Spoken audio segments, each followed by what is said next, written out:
The moment that doctor walked through those emergency room doors, I knew my perfectly controlled life was about to explode into a million pieces. Damien Cross thought he had everything figured out. Billionaire CEO by 32. Tech empire worth 9 figures. A son he'd raised alone for 6 years after the only woman he ever loved vanished without a trace. But when little Noah broke his arm at school and they rushed to the ER that rainy Thursday afternoon, the universe decided to detonate every lie Damien had been living. Because the doctor treating his son?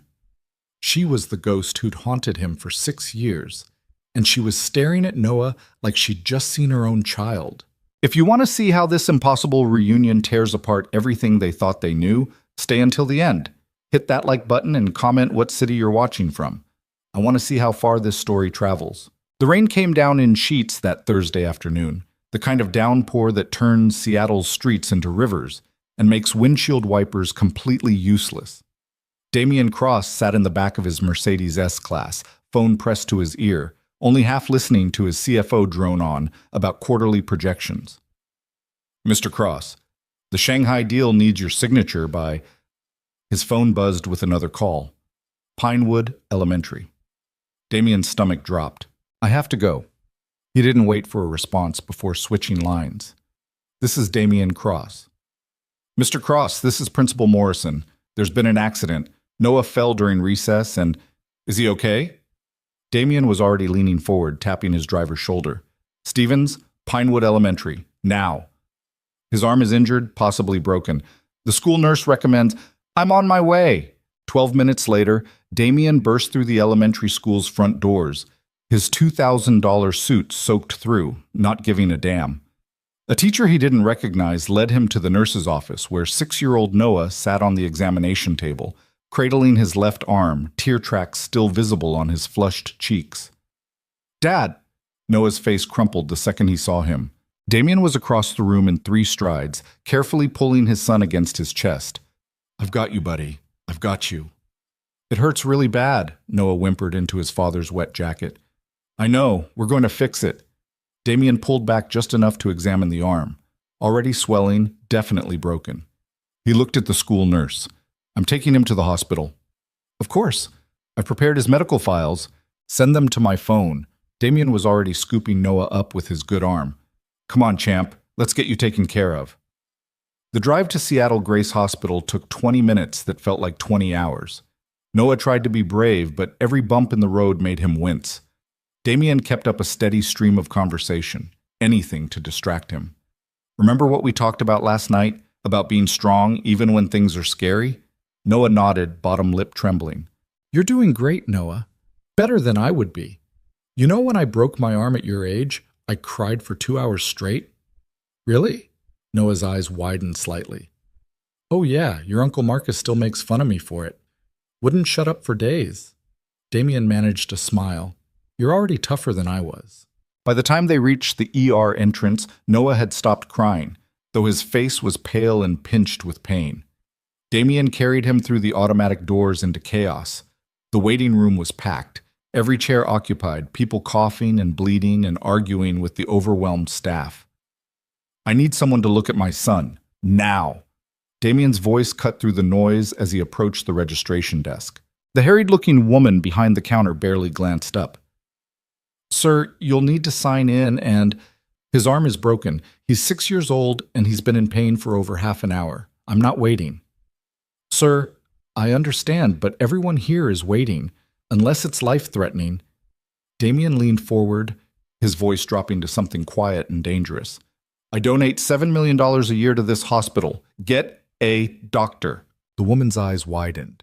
She picked up her phone, spoke in rapid, hushed tones, then looked back at him. Someone will be right with you, Mr. Cross. Please, have a seat. I'll stand. He didn't have to wait long. Within 5 minutes, a nurse appeared, clipboard in hand. Noah Cross? That's us. Damien followed her through a set of double doors into the treatment area. The hallway was just as chaotic as the waiting room. Gurneys lined against walls, doctors and nurses rushing past, the sharp smell of antiseptic mixing with something less pleasant. They were led to a small examination room. The nurse took Noah's vitals, blood pressure, temperature, oxygen levels. While asking standard questions, Damien answered mechanically. Name, age, allergies, previous medical history. Noah sat quietly through it all, exhausted from pain and fear. The doctor will be in shortly, the nurse said, giving Noah's good hand a gentle squeeze. You're being very brave, sweetheart.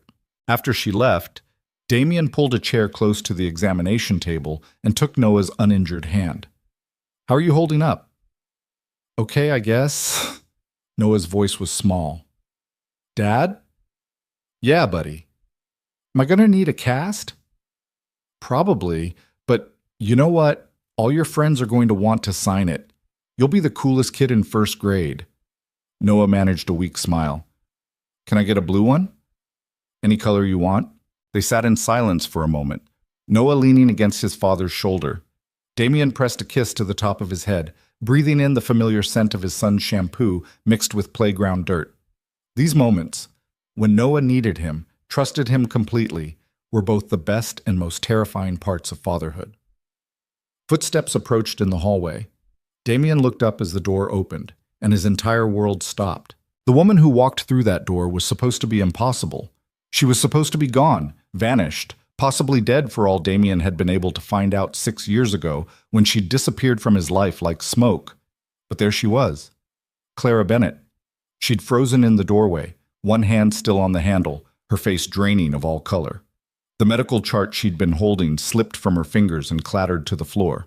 For a moment, one crystalline, impossible moment, nobody moved. Nobody breathed. Clara looked different. Older, though she couldn't be more than 29 or 30 now. Her long brown hair was pulled back in a practical ponytail. She wore scrubs instead of the waitress uniform he remembered. A white coat over them with a hospital badge clipped to the pocket. Dr. Clara Bennett, it read. Doctor. Clara had become a doctor. Clara? His voice came out rough, disbelieving. She didn't respond. Couldn't seem to. Her eyes had moved from Damien to Noah, and something in her expression made Damien's blood run cold. She was staring at his son like she was seeing a ghost. Noah, oblivious to the tension crackling through the room, spoke up. Hi, I broke my arm. That simple statement seemed to snap Clara back to herself. She blinked, bent to retrieve the fallen chart, and straightened with visible effort.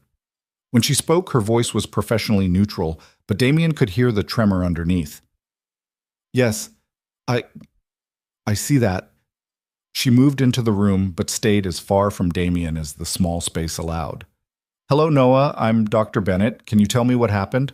I was on the monkey bars and I fell. Noah held up his injured arm carefully. It really hurts. I'm sure it does. Clara pulled on latex gloves with shaking hands. I'm going to need to examine it, okay? I'll be as gentle as I can, but it might hurt a little bit. Can you be brave for me? I'm already being brave, Noah said with 6-year-old dignity. Dad says I'm braver than he was when he broke his arm. Clara's eyes flicked to Damien for just a second before returning to Noah. I'm sure you are. Okay, let me take a look. Damien watched her work, his mind reeling. 6 years. 6 years he'd searched for her, hired private investigators, called every hospital and morgue and police station in 3 states. 6 years he'd believed she was either dead or had chosen to disappear so completely that she might as well be. And here she was, in Seattle, a doctor, treating his son. His son. Clara was examining Noah's arm with professional competence, asking questions in that calm, gentle voice doctors used with children. But Damien could see the way her hands trembled, could see the careful way she avoided looking directly at him, could see the tears she was blinking back. Okay, Noah. It's definitely broken, Clara said, stepping back. We're going to need to get an X-ray to see exactly where the break is, and then we'll put a cast on it. Sound good? Can it be blue? Noah asked immediately. A ghost of a smile crossed Clara's face. Blue is a great choice. That's what I said. Noah looked triumphant. Clara finally looked at Damien directly. The impact of those brown eyes nearly knocked him backward. He'd spent 6 years trying to forget those eyes, failed miserably every single time. Mr. Cross, I'll need to speak with you for a moment, outside. It wasn't a request. Damien looked at Noah. I'll be right outside, okay, champ? You going to be all right for a minute? Noah nodded bravely, though his eyes were uncertain. Damien followed Clara into the hallway, the door clicking shut behind them. She walked several feet away, putting distance between them and the room before turning to face him. Up close, he could see the changes 6 years had wrought, fine lines around her eyes, a hardness in her expression that hadn't been there before. She'd been soft once, all smiles and laughter and hope. That girl was gone. "What are you doing here?" Claire's voice was barely above a whisper, but it shook with emotion. "My son broke his arm. I brought him to the hospital." "Your son?" She said it like the words hurt. How did you? 6 years ago. Damien kept his voice low, aware of the nurses and doctors passing by. "How long have you been in Seattle?" "That's none of your business." "The hell it isn't? You vanished, Clara. One day you were there and the next—" He cut himself off, running a hand through his damp hair. "I looked for you for months, years. I thought you were dead." "Maybe that would have been easier." Claire's eyes were bright with unshed tears. "For both of us." "Don't say that. Don't ever." Damien took a step closer, and she immediately stepped back. He stopped. "Where did you go?" "Away. As far as I could get." She wrapped her arms around herself. "I can't do this right now. I have a patient to treat." "Noah." "Yes. Noah." Something flickered across her face. He looks like me. I know. Everyone says so." Clara laughed, but it came out broken. Yeah, he does." They stood there in the fluorescent-lit hallway, 6 years of silence stretching between them, neither knowing how to bridge the gap. Finally, Clara squared her shoulders. "I'll arrange for Noah's X-ray and casting. Another doctor can—" "No." Damien's voice was firm. "You. I want you to treat him." "That's not a good idea." "I don't care. You're here. You're a doctor. You're treating my son. Damien." "Please." The word came out rougher than he intended. "Please, Clara, just don't disappear again. Not yet." She looked at him for a long moment, conflict clear in her expression. Finally, she nodded once, sharply. "Fine. But we're not doing this here. We're not having whatever conversation you think we need to have.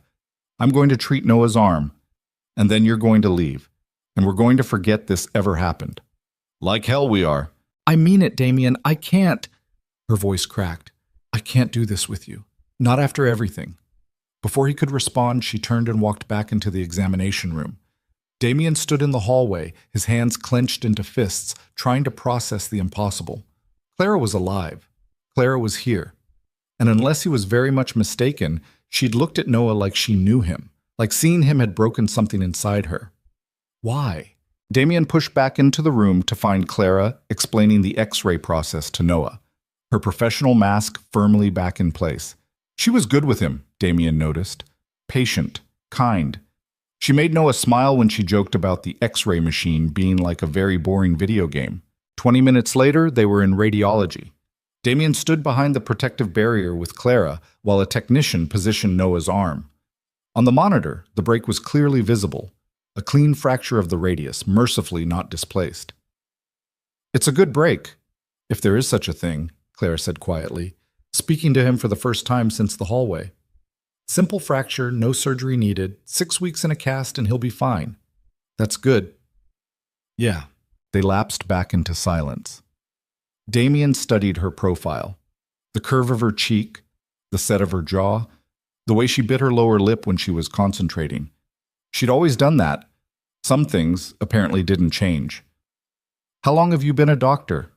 Clara didn't look at him. "I finished my residency 8 months ago. This is my first attending position." "Emergency medicine?" "Pediatric emergency medicine." Of course. Clara had always loved children. He remembered her talking about it during those stolen hours they'd had together 6 years ago, back when she was waiting tables at that diner and dreaming of a different life. Back when he'd been younger, stupider, certain he could have everything he wanted. Back before he'd lost her. The X-ray completed, they moved to a treatment room for the casting. Noah was getting tired, the pain and stress of the afternoon catching up with him. Clara worked efficiently, preparing the casting materials while chatting with Noah about school, his favorite subjects, what he wanted to be when he grew up. "A scientist," Noah said firmly. "Like Dad. He makes computers do cool stuff." "Does he?" Clara's hands faltered for just a second. That does sound cool. He's really smart. He helps me with my homework and everything. I bet he does. Damien watched the exchange, his chest tight. Noah had no idea at all, what kind of bomb had just gone off in his father's life. To him, this was just another doctor in another hospital. He couldn't see the way Clara's hands shook slightly as she applied the casting material. Couldn't hear the way her breathing hitched when Noah smiled up at her. Couldn't possibly understand why his father felt like he was standing on the edge of a cliff. What color did we decide on? Clara asked, holding up several options. Blue. Noah was decisive. Blue it is. She worked in silence for a while, carefully wrapping the fiberglass material around Noah's arm, smoothing it into place. Her movements were practiced, confident. Damien found himself mesmerized by her hands, the same hands that had once held his face, traced patterns on his chest, threaded through his hair. Stop it. Stop thinking about that. But he couldn't. 6 years hadn't been enough to forget her. 6 years of throwing himself into work, building cross-technologies from a startup into a billion-dollar empire, raising Noah alone, dating women who meant nothing and never would. 6 years of lying to himself that he'd moved on. One look at Clara and every wall he'd built came crashing down. All done, Clara announced, sitting back. There you go, Noah. One brand new blue cast. Noah examined his arm with interest. Cool. Can people sign it? Absolutely. In fact, I'll start. Clara pulled a marker from her pocket and carefully wrote her name on the cast in neat letters. There. First signature. Noah beamed. Then he looked up at her with those earnest 6-year-old eyes. You're really nice. Are you going to be my doctor forever now? Clara's smile wobbled. I work in the emergency room, so I usually only see kids once. But I'm glad I could help you today. Oh. Noah looked disappointed. Okay. But you did great. So brave. Your dad should be proud. He always is, Noah said matter-of-factly. He says I'm the best thing that ever happened to him. Damien saw Clara's eyes go bright with tears. She turned away quickly, busying herself with cleaning up the casting materials. I need to get you discharge papers and care instructions. Wait here. She was gone before Damien could say anything. He helped Noah down from the examination table, carefully avoiding the still wet cast. How does it feel? Weird, but it doesn't hurt as much now. Good. The doctor did a good job, huh? Yeah, I liked her. Noah leaned against his father. Dad, you look funny. Funny how? I don't know. Your face is different. Damien tried to school his expression into something normal. I'm just tired, buddy. It's been a long day. Clara returned with a folder of papers and a prescription for pain medication. She went through the discharge instructions mechanically. Keep the cast dry. Watch for signs of circulation problems. Follow up with orthopedics in a week. Damien nodded along, not really hearing her. He was trying to figure out how to say what needed to be said, how to keep her from vanishing again. Mr. Cross, do you have any questions? He had about 1,000,000 questions, none of which he could ask in front of Noah. Just one. Can we talk? Privately? Claire's expression shuddered. I don't think that's... Please, 5 minutes. That's all I'm asking. She looked at Noah, then back at Damien, conflict written all over her face. Finally, she nodded. There's a family consultation room down the hall, but I only have a few minutes before my next patient. Damien turned to Noah. Hey, champ, I need to talk to the doctor for just a second about boring adult stuff. Can you be a brave guy and wait right here? Don't move, okay? Okay, Dad. Damien followed Clara out of the room and down the corridor to a small, windowless room with a table and a few chairs, the kind of space where doctors delivered bad news to families. Clara closed the door behind them, but didn't sit down. Neither did Damien. 5 minutes, she said. Where have you been? I told you, away. That's not an answer, Clara. I looked everywhere for you. Your apartment was empty. Your phone was disconnected. The diner said you quit without notice. You didn't have any family, no friends I could track down. You just vanished. I needed to. Why? Because she stopped, wrapped her arms around herself again. It was a defensive gesture, one he'd never seen her use before. Because I couldn't stay. Because being near you was destroying me. Because I was poor and you were rich, and we both knew it could never work, no matter what we felt. That's bullshit, and you know it. I didn't care about the money. You cared about your father's money and your inheritance and the life you were supposed to have. Clara's voice rose slightly. I was the waitress you were slumming with, Damien. We both knew how that story ended. No, I never thought of you that way. Never. Your father did. He made that very clear. Damien went still. What did he say to you? It doesn't matter now. It was 6 years ago. We were different people. Clara, what did my father say to you? She looked at him for a long moment, and he saw the exact instant she decided not to answer. I have to get back to work. Did he pay you to leave? The pieces were clicking together in Damien's head. His father had been furious when he'd found out Damien was seeing Clara, had ranted about gold diggers and inappropriate relationships. And then suddenly, Clara had been gone and his father had been satisfied. Did he give you money to disappear? Damien, answer me. Did my father pay you to leave me? It wasn't like that. Then what was it like? Help me understand why the woman I loved vanished without a word. Why I spent the last 6 years thinking you might be dead. Why I'm standing here right now feeling like I'm losing my mind because you're alive and you're here and you're acting like... He cut himself off, breathing hard. Just tell me the truth. Clara's face crumpled. I can't do this right now. I have patience. I have a life. She stopped abruptly. You have what? She shook her head, tears streaming down her face now. I need you to leave. Please, just take Noah and go and forget you ever saw me. I can't forget you, Clara. I've been trying for 6 years and I can't. You have to. Give me one good reason why. She looked at him, Hisham, and in her eyes he saw pain and regret and something else, something that looked like fear. Because if you don't leave right now, if you keep pushing this, everything is going to fall apart. For both of us. What does that mean? It means go, Damien. Please, just go. She opened the door and walked out before he could stop her. Damien stood in the small room, his hands clenched so tight, his nails dug into his palms. He wanted to follow her, to demand answers, to make her explain what the hell was happening. But Noah was waiting. Damien took a moment to compose himself, then walked back to the examination room. Noah was sitting on the table, swinging his legs, examining his new cast. Ready to go home, buddy? Yeah, Dad, are you okay? You look sad. Damien managed a smile. I'm fine, come on, let's get out of here. He scooped Noah up carefully, mindful of the cast, and headed for the exit. As they passed through the ER, Damien found himself scanning for Clara, but she was nowhere to be seen.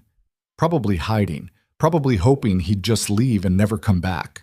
Not a chance in hell. The rain had let up by the time they got back to the car. Stevens helped Noah into his booster seat while Damien stood on the sidewalk, looking back at the hospital. Somewhere in there, Clara was working, living her life, pretending the last hour hadn't happened. But it had happened, and Damien wasn't the type to leave mysteries unsolved. He pulled out his phone and dialed a number he hadn't called in months. Marcus Cross speaking. It's me. I need you to do something for me. His younger brother sighed. Hello to you too, Damien. What do you need? I need you to find out everything you can about Dr. Clara Bennett. She works at Seattle Grace Hospital, pediatric emergency medicine. I want to know where she lives, where she's been for the last 6 years, everything. Okay, that's not creepy at all. Who is she? Someone I used to know? Used to know or used to sleep with? Marcus, I'm just trying to gauge the level of stalking you're asking me to commit here. Is this going to come back on me legally? She's not going to press charges. Just find her, please. Marcus was quiet for a moment. This is about the woman who disappeared, isn't it? The one you never talk about. Yes. Shit. Okay. Give me a few hours. Thank you. Damien ended the call and climbed into the car. Noah was chattering about how he couldn't wait to show his cast to his best friend Tyler, completely oblivious to his father's turmoil. As Stevens pulled away from the hospital, Damien made himself a promise. He'd lost Clara once. He'd spent 6 years in the dark, not knowing if she was alive or dead, hating himself for not fighting harder to find her. He wasn't making that mistake again. Whatever secret she was keeping, whatever had driven her away, whatever made her look at Noah like her heart was breaking, he was going to find out. And this time, he wasn't letting her go. Marcus called back 3 hours later, right as Damien was trying to convince Noah that Yes, he still had to take a bath, even with a cast on his arm. I've got an address, Marcus said without preamble, and you're not going to like the rest of it. Damien stepped out of the bathroom, leaving Noah to play with his waterproof toys while keeping his cast propped on the edge of the tub. What do you mean? Clara Bennett, 29 years old. Medical degree from University of Washington, completed her residency at Children's Hospital. Started at Seattle Grace 8 months ago. Marcus paused. She lives in Ravenna, small apartment, pays rent on time, keeps to herself mostly. But here's the thing. What? She's got a kid, Damien. A son, 5 years old. The floor seemed to tilt beneath Damien's feet. He grabbed the wall for support. What? Yeah, kid's name is registered with the school district. She's listed as a single mother, no father on any of the paperwork I could access. The timeline... Marcus trailed off, then spoke carefully. The timeline matches up with when she disappeared. Damien's mind was racing, doing math he didn't want to do. 6 years ago, Clara had vanished. Now she had a 5-year-old son, which meant she'd been pregnant when she left, which meant, "Send me the address," Damien said hoarsely. Damien, maybe you should think about this before... Send me the address, Marcus. A heavy sigh. I'm texting it now, but seriously, man, maybe don't show up at her door tonight. Give yourself time to process whatever this is. Noted. Thanks for your help. Damien ended the call and stared at his phone as the text came through. An address in Ravenna, not even 30 minutes from his downtown penthouse. She'd been this close for 8 months and he'd never known. Dad, I'm done! Damien shook himself and went back to help Noah out of the tub, wrapping him in a towel and carefully drying around the cast. His hands moved on autopilot while his mind spun in circles. Clara had a son, 5 years old, the same age Noah would be if... No, that was impossible. Noah was his son. He'd been there since the beginning. He'd held him in the hospital the day he was born, cut the umbilical cord, stayed up all night those first terrifying weeks learning how to be a father. Noah's mother had been Rebecca, his ex-girlfriend. They'd broken up before Rebecca discovered she was pregnant, and by the time Noah was born, she'd made it clear she wanted nothing to do with either of them. Damien had full custody. It was all documented, legal, final. But the timing... Dad, you're squeezing too hard, Noah complained. Damien realized he'd been gripping the towel too tightly. Sorry, buddy. Let's get you into pajamas. He got Noah settled in bed, read him 2 chapters of their current book, and sat with him until he drifted off to sleep. Then Damien went to his home office, pulled out a locked drawer, and retrieved the file he kept there. Noah's birth certificate. Rebecca Hartman listed as mother. Damien Cross listed as father. Born at Seattle Presbyterian Hospital on November 3rd, 6 years ago. Damien stared at the document until the words blurred together. He'd never questioned it. Rebecca had been pregnant, she'd had a baby, the baby was his. It made sense. They'd been together, however briefly. The timeline worked. But Rebecca had been cold about the whole thing, emotionally distant even during the pregnancy. She'd handed Noah over the moment he was born and walked away without looking back. Damien had assumed it was postpartum depression, or simply that motherhood wasn't for her. What if it was something else? What if Rebecca hadn't been the mother at all? No. That was insane. He'd seen her pregnant. He'd been at the hospital for the birth. There were records, documents, blood tests. But he'd also thought Clara was gone forever, and she'd been in Seattle for 8 months. Damien pulled out his laptop and started searching. Rebecca Hartman. He hadn't spoken to her in years. She'd signed away all parental rights when Noah was 6 months old and disappeared from their lives. He'd heard she'd moved to California, but beyond that, nothing. An hour of searching turned up a Facebook profile that hadn't been updated in 3 years. A LinkedIn showing she worked in marketing in San Diego. No mentions of a child, no baby pictures, no evidence she'd ever been a mother at all, which wasn't necessarily suspicious. Plenty of women chose not to broadcast that kind of information online. But combined with everything else, Damien closed his laptop and scrubbed his hands over his face. He was losing his mind. Building conspiracy theories out of coincidences and timing. Or was he? His phone buzzed, a text from an unknown number. Stop looking into my life, please. I'm asking you as someone who used to matter to you. Just let this go. Clara. Had to be. Damien typed back immediately. We need to talk, face to face. Three dots appeared, then disappeared, then appeared again. Finally, no, then I'll come to you. I have your address. The response was immediate. That's not okay. You can't just show up at my home. Then meet me somewhere. Coffee shop, park, anywhere. One conversation, Clara. That's all I'm asking. A long pause. Damien could picture her on the other end, pacing, trying to figure out how to say no in a way that would make him stop. I have nothing to say to you. I don't believe that. I don't care what you believe. Did you have a baby 6 years ago? He sent it before he could second-guess himself. Watched the screen, heart pounding, waiting for an answer that didn't come. 1 minute passed, then 2, then 5. Good night, Damien. He tried calling the number. It rang once, then went to a generic voicemail. He called again. Same thing. She'd blocked him. Damien sat in his office until well past midnight, staring at his phone, trying to decide what to do. Every instinct told him to drive to her apartment right now, demand answers, force her to explain what the hell was going on. But he had Noah to think about. Noah, who was sleeping peacefully down the hall, who had no idea his entire world might be built on lies. If there even were lies. Damien still didn't know anything for certain, except that Clara had looked at Noah like she recognized him, like seeing him had broken her heart, and she had a 5-year-old son she'd never mentioned. Damien made a decision.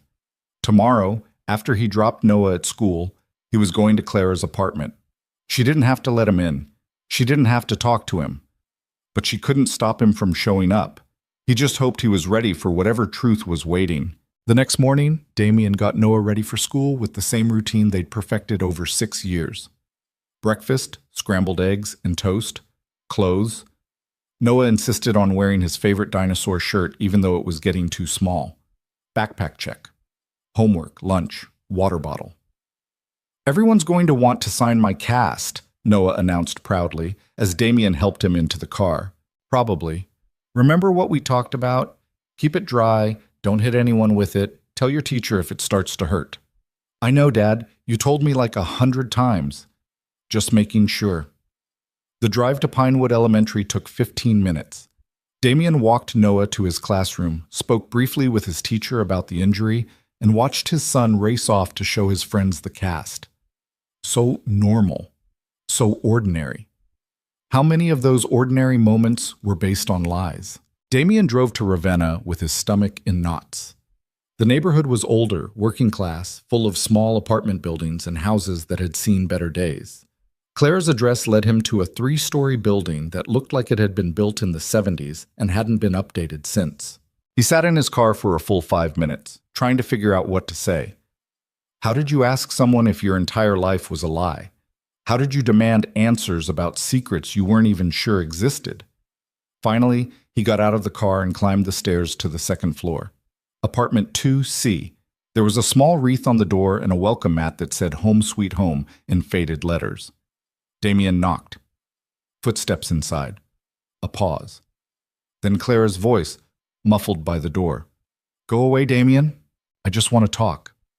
And I told you I have nothing to say. Please, Clara, 5 minutes, that's all.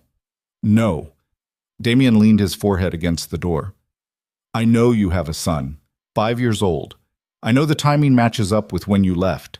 I know you looked at Noah yesterday like you were seeing someone you knew. He paused. I need you to tell me I'm wrong. I need you to tell me I'm crazy and there's a perfectly reasonable explanation for all of this. Silence. Clara, please. More silence.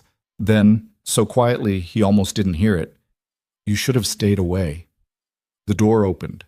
Clara stood there in jeans and an old sweater, her hair loose around her shoulders, looking exhausted. Behind her, Damien could see a small living room, worn furniture, toys scattered on the floor, children's drawings taped to the walls. You have 60 seconds, she said. Then I'm closing this door and calling the police if you don't leave. Where's your son? At school, where yours should be. I dropped him off already. Damien gestured to the apartment. Can I come in? No? Clara, cool. You want answers? Fine. Yes, I have a son. Yes, he's 5. No, it's none of your business. Are we done? Who's the father? Her jaw tightened. Not you. Then why do you look terrified right now? I'm not terrified. I'm angry. You don't get to show up at my home and demand information about my life. We're not together, Damien. We haven't been for 6 years. You don't have rights to my personal information. I have rights to the truth. The truth? Clara laughed bitterly. You want the truth? The truth is you were a spoiled rich kid slumming with the poor waitress. And when reality hit, you chose your trust fund over me. That's the truth. That's all there is. That's not what happened, and you know it. Then what happened, Damien? Enlighten me. Because from where I was standing, your father showed up at my apartment, told me you were engaged to someone appropriate, and offered me money to disappear. And you never came looking. So you tell me, what really happened? Damien felt like he'd been punched in the gut. I was engaged? Clara faltered. What? You just said I was engaged to someone else. I've never been engaged, Clara. The only woman I ever thought about marrying was you. They stared at each other. Clara's face had gone pale. Your father said... She stopped, pressed her fingers to her temples. He said you were marrying Rebecca Hartman, that it was all arranged, family connections, the right match. He showed me pictures of you two together. Rebecca and I dated for 3 months. It was casual. We broke up before you and I ever met. Damien's mind was racing. When exactly did my father talk to you? A week before I left. He came to my apartment, told me you'd been using me, that you'd never actually... She cut herself off. It doesn't matter now. It matters to me. Clara, what else did he say? She shook her head, tears spilling over. I can't do this. I can't relive this with you standing in my hallway. Please just go. Not until you tell me about your son. He's mine. That's all you need to know. What's his name? Clara's composure cracked. Stop it. Just tell me his name. Why? What difference does it make? Because I think... Damien stopped, the words stuck in his throat. I think there's a chance Noah isn't who I think he is. Clara went completely still. What are you talking about? Rebecca, Noah's mother. She was pregnant 6 years ago, had a baby, gave him to me, and disappeared. I never questioned it. But yesterday, when you looked at Noah, you looked like you were seeing your own child. And now I find out you have a 5-year-old son you've been raising alone, and the timing matches perfectly with when you left, and I... He stopped, breathing hard. I need you to tell me I'm crazy. I need you to tell me there's no connection. Clara had wrapped her arms around herself, trembling. You need to leave. Did you have my baby, Clara? Did you have our baby and someone convinced you to give him up? Stop. Because that's the only thing that makes sense. That's the only explanation for why my father would have lied to you about Rebecca, why he would have paid you to disappear. He found out you were pregnant, and he... Stop! Clara's shout echoed in the hallway. She was crying openly now, her whole body shaking. Please, just stop. You don't understand. You can't understand. Then help me understand. For a long moment, she just stood there, tears streaming down her face. Then, in a voice so broken it nearly killed him. I had twins, Damien. I had twin boys. And I gave one of them away because your father convinced me I couldn't keep them both, that I'd destroy their lives if I tried. So I picked. I chose one and let the other go, and I've lived with that choice every single day for 6 years. The world tilted sideways. Damien grabbed the doorframe to keep from falling. What? Twins, Clara whispered. Noah and Eli. Identical twins. Born November 3rd at Seattle Presbyterian Hospital.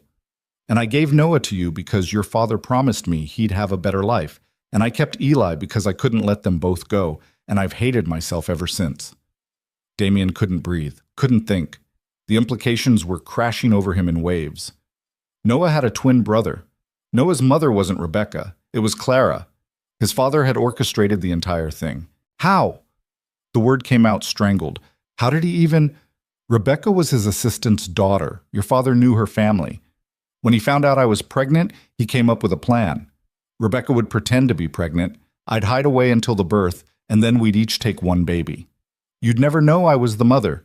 You'd think Rebecca had given you a son and then walked away. And I'd disappear with Eli and never contact you again. And you agreed to this? Damien couldn't keep the anger out of his voice. You just went along with it? I was 23 years old, pregnant, and terrified, Clara shot back. Your father told me you didn't want me, that you'd deny the babies were yours. that he'd make sure I never saw a penny of support. He said if I fought him, he'd use his money and connections to take both babies away from me in court. He gave me a choice: walk away with nothing or take one son and enough money to finish medical school. What the hell was I supposed to do? You were supposed to tell me. You were supposed to come to me, and you weren't there. You'd already moved on, or at least that's what your father told me. And I believed him because you'd been pulling away for weeks before he showed up. You stopped answering my calls as much. You canceled dates. I thought... Her voice broke. I thought you'd gotten bored with the poor girl and were ready to go back to your real life. I was pulling away because my father was pressuring me about the business. He wanted me to take over Cross Technologies, and he knew I was distracted. But I never stopped. Damien cut himself off, running his hands through his hair. I never stopped loving you, Clara. Not once. Not ever. They stood there in the hallway, 6 years of lies and manipulation crumbling between them. Finally, Clara stepped back. You should meet him, she said quietly. Eli, you should meet your other son. Damien's heart lurched. He's here?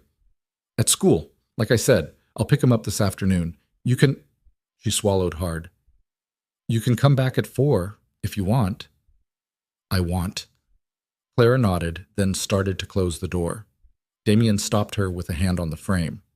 Why didn't you ever try to contact me? In 6 years, you never once... I tried, Clara said softly. 3 years ago, I tried. I looked you up, saw you'd built this incredible company, that you had Noah, that you seemed happy. And I realized your father was right about one thing. Noah did have a better life with you than I could have given both of them. So I stayed away. That wasn't your choice to make alone. Maybe not, but it's the choice I made. She looked at him with eyes full of regret. I'll see you at 4. This time when she closed the door, Damien let her. He made it back to his car before the shaking started. Twins. He had twins. 2 sons, separated since birth, raised by different parents, neither one knowing the other existed, and his father had orchestrated the whole thing. Damien pulled out his phone and called a number he hadn't used in 2 years. It rang 4 times before going to voicemail. This is Richard Cross. Leave a message. Call me back, Damien said coldly. Now, because we need to talk about what you did to Clara 6 years ago. What you did to me. What you did to my sons. He ended the call and sat in his car, trying to process everything. The father he'd respected, looked up to, tried so hard to please. That man had lied to him, had manipulated Clara, had separated newborn twins and built an elaborate scheme to make sure Damien never knew the truth. Why? Because Clara wasn't appropriate? Because she didn't come from money? Because his father cared more about appearances and social status than his own grandchildren? Damien's phone rang. He answered without looking at the caller ID. Start talking, he said. Well, hello to you too, son. Richard Cross's voice was as calm and controlled as ever. I got your message. I assume we're discussing ancient history? Ancient history. You separated my children. You lied to me for 6 years. You paid off the mother of my children and convinced her I didn't want her. I did what was necessary to protect your future. My future! My future! Damien was shouting now. You destroyed my family. I saved you from making a catastrophic mistake. That girl was... Don't you dare call her that girl like she was nothing. Her name is Clara, and she was carrying my children, and you drove her away. Richard sighed. Damien, you were 26 years old and infatuated with a waitress. You would have thrown away everything, your education, your inheritance, the company, for what? A pretty face? I did you a favor. A favor? Damien laughed bitterly. You split up my sons. You made Clara think I didn't want her. You fabricated an entire story about Rebecca being pregnant. How is any of that a favor? You got to be a father without the complications of an unsuitable mother. You got to raise your heir without the embarrassment of having to explain where he came from. And that girl got enough money to make something of herself. Everyone won. Everyone won. Clara spent 6 years raising our son alone, believing I'd abandoned her. I spent 6 years raising Noah alone, not knowing he had a brother. The boys spent 6 years separated from each other. Where's the win in any of that? They're alive, healthy, and well cared for. That's more than many children can say. Damien closed his eyes, trying to control his rage. Stay away from my family. If you come near Clara, near either of my sons, I will destroy you. Do you understand me? Damien, you're being emotional. In time, you'll see. I mean it, Dad. Stay away, or I'll make sure everyone knows exactly what you did. Every business partner, every board member, every society friend you've ever had. I'll burn your reputation to the ground. He ended the call before his father could respond. The rest of the day passed in a blur. Damien tried to work, gave up, paced his penthouse, tried to work again. He picked up Noah from school and took him to get ice cream, watching his son laugh and chatter about his day, trying to imagine that there was another little boy exactly like him somewhere across town. Eli, Clara's son, his son. How was he supposed to tell Noah he had a twin brother? How did you explain something like this to a 6-year-old? At 3:30, Damien called his assistant and cleared his schedule for the rest of the week. Then he drove back to Ravenna with Noah in the back seat, still chattering about his day. Dad, where are we going? To visit someone, Damien said, his mouth dry. Who? A friend. Someone I want you to meet. He parked outside Clara's building and sat for a moment, trying to steady his breathing. This was it, the moment everything changed. Again. Come on, buddy. Let's go. They climbed the stairs to the second floor. Damien knocked on apartment 2C, Noah bouncing impatiently beside him. Clara opened the door. She'd changed into a nicer shirt, pulled her hair back, put on a little makeup like she was preparing for something important. Behind her, Damien could see another little boy sitting on the couch. A little boy who looked exactly like Noah. Noah saw him at the same moment. His eyes went wide. Dad, why is there another me? Eli had spotted Noah too. He stood up slowly, staring. Why does he look like me? Noah asked, his voice climbing higher. Dad, why? It's okay, buddy. Come inside. We need to talk about something important. Damien met Clara's eyes over Noah's head. She looked terrified. He probably didn't look much better. Together they stepped into the apartment where both their sons stood frozen, staring at each other like they were seeing a mirror come to life. This was going to change everything. The silence in Clara's small living room felt like it could shatter glass. Both boys stood frozen, staring at each other with identical expressions of confusion and wonder. Noah's mouth had fallen open. Eli's hands were clenched at his sides. Mom? Eli's voice was small, uncertain. Why does that boy look exactly like me? Clara knelt down beside him, her hands shaking as she placed them on his shoulders. Sweetheart, remember how we talked about how sometimes people have questions that are hard to answer? This isn't a hard question, Noah interrupted, his voice rising. This is a weird question. Dad, what's happening? Damien crouched down to Noah's eye level, trying to figure out how to explain something he barely understood himself. Okay, so this is going to sound strange, but I need you to listen carefully, all right? Is he my clone? Noah asked, still staring at Eli. Like in Star Wars? No, not a clone. He's... Damien glanced at Clara, who looked like she might throw up. He's your brother. I don't have a brother. You do. You have a twin brother. This is Eli. Noah's face scrunched up in confusion. But twins are born together, at the same time, from the same mom. That's right. But my mom isn't here. She left when I was a baby. You told me that. Damien felt his chest tighten. I was wrong about some things, Noah. Your mom didn't leave. She's... He looked at Clara again, who had tears streaming down her face. She's right here. Dr. Bennett from the hospital. She's your mom, too. Noah looked at Clara, then at Eli, then back at Damien. His young face was struggling to process information that didn't fit with everything he'd been told for 6 years. That doesn't make sense. I know it doesn't, but it's true. Then why wasn't she with us? Why did she have Eli and not me? It was the question Damien had been dreading. How did you explain to a 6-year-old that he'd been separated from his twin because of lies and manipulation? How did you tell him that the adults who were supposed to protect him had failed spectacularly? Clara spoke up, her voice thick with tears. Because I made a mistake, Noah. The biggest mistake of my life.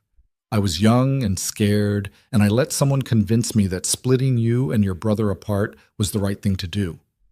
And I've regretted it every single day since. You gave me away? Noah's voice cracked. You didn't want me? No, sweetheart. It wasn't like that. I wanted both of you so much, but I was told, I believed, that I couldn't give you both a good life. That your dad could give you things I couldn't, A nice home, good schools, everything you needed. I thought I was doing what was best for you. But you kept him. Noah pointed at Eli. You kept my brother, but you didn't keep me. Clara's face crumpled. I had to choose. They made me choose, and I picked wrong. I should have fought harder. I should have never let you go. Noah turned to Damien, his eyes bright with tears and anger. Did you know? Did you know about him? Nobody. I found out yesterday. When we went to the hospital and I saw Dr. Bennett, your mom, I started to figure it out. But I didn't know for sure until this morning. So you lied to me too. You said my mom left. You said she didn't want to be a mom. I thought that was true. I was lied to as well. By my father. Your grandfather. He told me a different woman was your mother. He made up a whole story to keep me from knowing the truth. Noah shook his head, tears spilling over. This is stupid. This is all stupid. I want to go home. Noah. I want to go home, Noah shouted, and then he was running for the door. Damien caught him before he could reach it, pulling him into a hug even as Noah struggled against him. I know you're angry. I know this is scary and confusing and you don't understand, but running away won't fix it. Let me go. I don't want to be here. I'm not letting you go anywhere, Noah. I'm right here. I'm not leaving you. Noah fought for another minute before collapsing against his father's chest, sobbing. Damien held him tight, looking over his head at Clara and Eli. Clara was crying openly now, one hand pressed to her mouth. Eli had moved closer to her, his small body pressed against her side, looking frightened. Is he mad at me? Eli asked quietly. He's not mad at you, baby, Clara whispered, stroking his hair. He's just confused and hurt, just like you are. I'm not confused, Eli said. I always knew I had a brother. You told me. Damien's head snapped up. What? Clara wouldn't meet his eyes. I told Eli about Noah when he was 4. I showed him pictures. I couldn't let him grow up not knowing he had a twin somewhere. You showed him pictures of my son? Our son. And yes, I couldn't lie to him about it. He deserved to know. But I didn't, Noah said bitterly, pulling away from Damien. I didn't deserve to know I had a brother or a mom or anything. That's not fair, Noah, Damien said gently. I didn't know. If I'd known, I would have told you. I would have done everything differently. Noah wiped his eyes with the back of his hand, his cast making the movement awkward. He looked at Eli again, this time with more curiosity than anger. You knew about me. Eli nodded. Mom said you lived with our dad and you were really smart and good at school. She said you looked just like me. She was right about that. Noah took a tentative step closer. Do you like dinosaurs? Yeah, my favorite is the Triceratops. Mine too. Noah's face brightened slightly. Do you have the blue one with the moving head? No, but I have the green one that roars. That's cool. I have the blue one at home. Maybe you could come see it sometime. Just like that, the tension between the boys cracked. They were 6 years old. 6 years old and identical, and apparently both obsessed with dinosaurs. The adult complications didn't matter as much in the face of finding someone exactly like them. Damien and Clara exchanged glances. She looked exhausted, wrung out from emotion. He probably looked the same. Can I show him my room? Eli asked Clara. Yes. Okay. But stay where I can see you. The boys ran off to Eli's bedroom, and suddenly Damien and Clara were alone in the living room. The silence felt heavy. I'm sorry, Clara said finally. I'm so sorry. I should have tried harder to find you. I should have told you the truth years ago. My father convinced you I didn't want you. That's not your fault. But I believed him. I should have known better. I should have trusted what we had. We were kids, Clara. Barely in our 20s. He was a master manipulator with unlimited resources. You did the best you could. I gave away my son. Her voice broke on the words.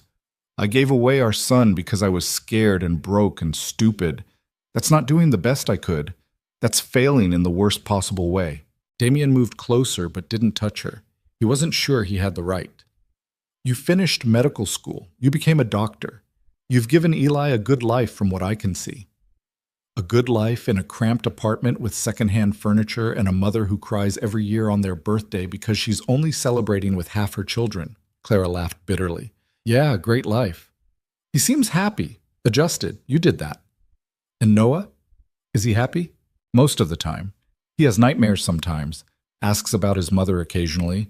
I've always told him she loved him, but couldn't stay. I thought I was being kind. Turns out I was just perpetuating another lie. They could hear the boys talking in the other room, voices rising in excitement over some shared discovery. At least something good was coming from this disaster. What happens now? Clara asked. Do we just split custody? Trade weekends? How does this even work? I don't know. I've never had to co-parent before. Neither have I. I've just been solo parenting for 6 years. Well, you're not solo anymore. Like it or not, we're in this together now. Clara looked at him, really looked at him, for the first time since he'd arrived. I don't hate you, Damien. I want you to know that. I was angry for a long time, but I never hated you. I spent 6 years missing you, wondering what happened, trying to convince myself to move on and failing every single time. You could have had anyone. Billionaire tech genius, handsome, successful. I'm sure women were lining up. I didn't want anyone else. I wanted the girl who made me laugh, who called me on my bullshit, who made me want to be better than I was. I wanted you. Clara's eyes filled with fresh tears. Please don't do this. Do what? Make me believe we could have worked, that I didn't ruin everything by leaving. You didn't leave, Clara. You were driven away. There's a difference. Before she could respond, both boys came running back into the living room. Mom, can Noah stay for dinner? Eli asked. Please, we're building a city with my blocks and we're not done yet. Clara looked at Damien, uncertainty written across her face. He could see the question in her eyes. Was this moving too fast? Should they slow down, give everyone time to adjust? But Noah was looking up at him with the first genuine smile he'd had since this whole mess started, and Damien couldn't bring himself to disappoint him. If it's okay with your mom, it's okay with me, Damien said. Clara nodded slowly. Okay, yes, dinner. I'll make something. The next 2 hours were surreal. Clara cooked spaghetti and meatballs while Damien sat at her small kitchen table, watching the boys play in the living room. They looked like mirror images, right down to the way they concentrated when building with blocks, tongues sticking out slightly. This is bizarre, Clara said quietly, stirring the sauce. Having you in my kitchen, both boys in the same room. It's like an alternate universe. Tell me about it. This morning I woke up thinking I had one son and a dead ex who'd abandoned us. Now I have twins, and their mother is standing 3 feet away making dinner. I'm not a very good cook, by the way. Fair warning. Neither am I. Noah and I live on takeout and frozen pizza most nights. Eli, too. I work long shifts at the hospital. Cooking elaborate meals doesn't really fit the schedule. They fell into silence again, but it was more comfortable this time. Domestic, almost. Like they were a normal separated couple coordinating about their kids, not two people whose lives had been blown apart by secrets and lies. Can I ask you something? Clara said. Yeah. What was she like? Rebecca, the woman who pretended to be pregnant with Noah. Damien thought back, trying to remember details he'd long since dismissed as unimportant. Cold, distant. We dated for a few months before you and I met, but it never went anywhere. She was beautiful but empty, you know? Like having a conversation with a mannequin. When she showed up claiming to be pregnant, I was shocked. We'd always been careful. But the timeline worked out, and she seemed certain, so I believed her. Did you love her? No, not even a little. Then why, because she was carrying what I thought was my child. I wasn't going to abandon my responsibilities just because the relationship hadn't worked out. Clara turned to look at him. You really didn't know, did you, that it was all fake? I swear to you, Clara, I had no idea. My father kept me completely in the dark. Rebecca showed up with ultrasound pictures, probably doctored or from someone else. She wore maternity clothes. She went to doctor's appointments and came back with updates. Then when it was time, she checked into the hospital, and I met her there. I was in the waiting room when they told me I had a son. Damien's jaw clenched. I never questioned it, never thought to verify with actual medical records. I just trusted that the baby they handed me was mine. He is yours. He's ours. But I didn't know that. For 6 years I've been telling Noah his mother didn't want him, and all this time you were across town raising his brother, probably telling Eli the same thing about me. No, Clara said quickly. No, I never told Eli you didn't want him. I told him you didn't know about him, that his grandfather had made it impossible for us to be together. I didn't want him growing up thinking his father had abandoned him. But you let him think I chose Noah over him. Claire's face crumpled. What else was I supposed to say? The truth was too complicated for a 4-year-old to understand. I tried to simplify it, and maybe I got it wrong, but I was doing the best I could. I know. I'm not trying to attack you. I'm just trying to understand how we got here. We got here because your father is a controlling bastard who cared more about appearances than his own grandchildren's happiness. Yeah, that about sums it up. Dinner was chaotic. Both boys talked over each other, comparing everything from favorite colors to least favorite vegetables. They discovered they both hated broccoli, but loved carrots. Both preferred chocolate ice cream. Both had the same bedtime and the same teacher name from preschool, though they'd attended different schools. It's like you're the same person split in half, Clara murmured, watching them with wonder. Identical twins usually are, Damien said. I've read about it. They share almost everything genetically. Even when raised apart, they end up with similar preferences, similar mannerisms. It's not genetics doing this. It's them. They fit together. She was right. Despite being strangers 2 hours ago, Noah and Eli had fallen into an easy rhythm. They finished each other's sentences. They laughed at the same things. When one reached for the salt, the other automatically moved it closer. After dinner, Damien checked his watch. 7:30. Noah's normal bedtime was 8. We should probably head out soon, he said reluctantly. No, both boys shouted in unison. Can't Eli come home with us? Noah asked. Please, Dad, just for tonight? That's not... Damien looked at Clara. That's something we'd need to discuss with your mom. Eli was already pulling on Clara's sleeve. Can I, Mom? Please? I want to see Noah's dinosaurs and his room and his house, please, please, please. Clara looked overwhelmed. Eli, it's a school night. You have class tomorrow. So does Noah. We can go to school together. You go to different schools, baby. Then I'll just go to his school tomorrow. Please, Mom, I promise I'll be good. Damien could see Clara wavering. She wanted to say yes, wanted to give Eli this connection with his brother, but she was terrified of letting him go, of letting him out of her sight after 6 years of it being just the two of them. What if we all went back to my place? Damien suggested. You and Eli could stay over. The boys could have tonight together, and tomorrow we could figure out logistics for school and everything else. I can't just leave my apartment overnight. I have work tomorrow, and call in. Tell them it's a family emergency, which it is. I don't have clothes or... I have a guest room with its own bathroom. We can figure out clothes. Please, Clara, let's give them tonight. She looked at Eli's hopeful face, then at Noah's, then back at Damien. This is insane. Yeah, it really is. If I say yes, you have to promise me something. What? Promise me we're going to sit down after they fall asleep and actually talk about this. About what happens next. About custody and schools and how we're going to explain this to people. All of it. I promise. Okay. Clara took a deep breath. Okay. Let me grab some things for Eli and call the hospital. 20 minutes later, they were all piled into Damien's Mercedes, both boys in the back seat still chattering away, Clara in the front looking like she might hyperventilate at any moment. Your car smells like rich people, she muttered. Damien laughed despite everything. What do rich people smell like? Leather and expensive cologne and regret. That's oddly specific. I've had 6 years to imagine what your life turned into. Apparently I was pretty accurate. The drive to Damien's downtown penthouse took 30 minutes. Clara got quieter as the buildings got taller and more expensive.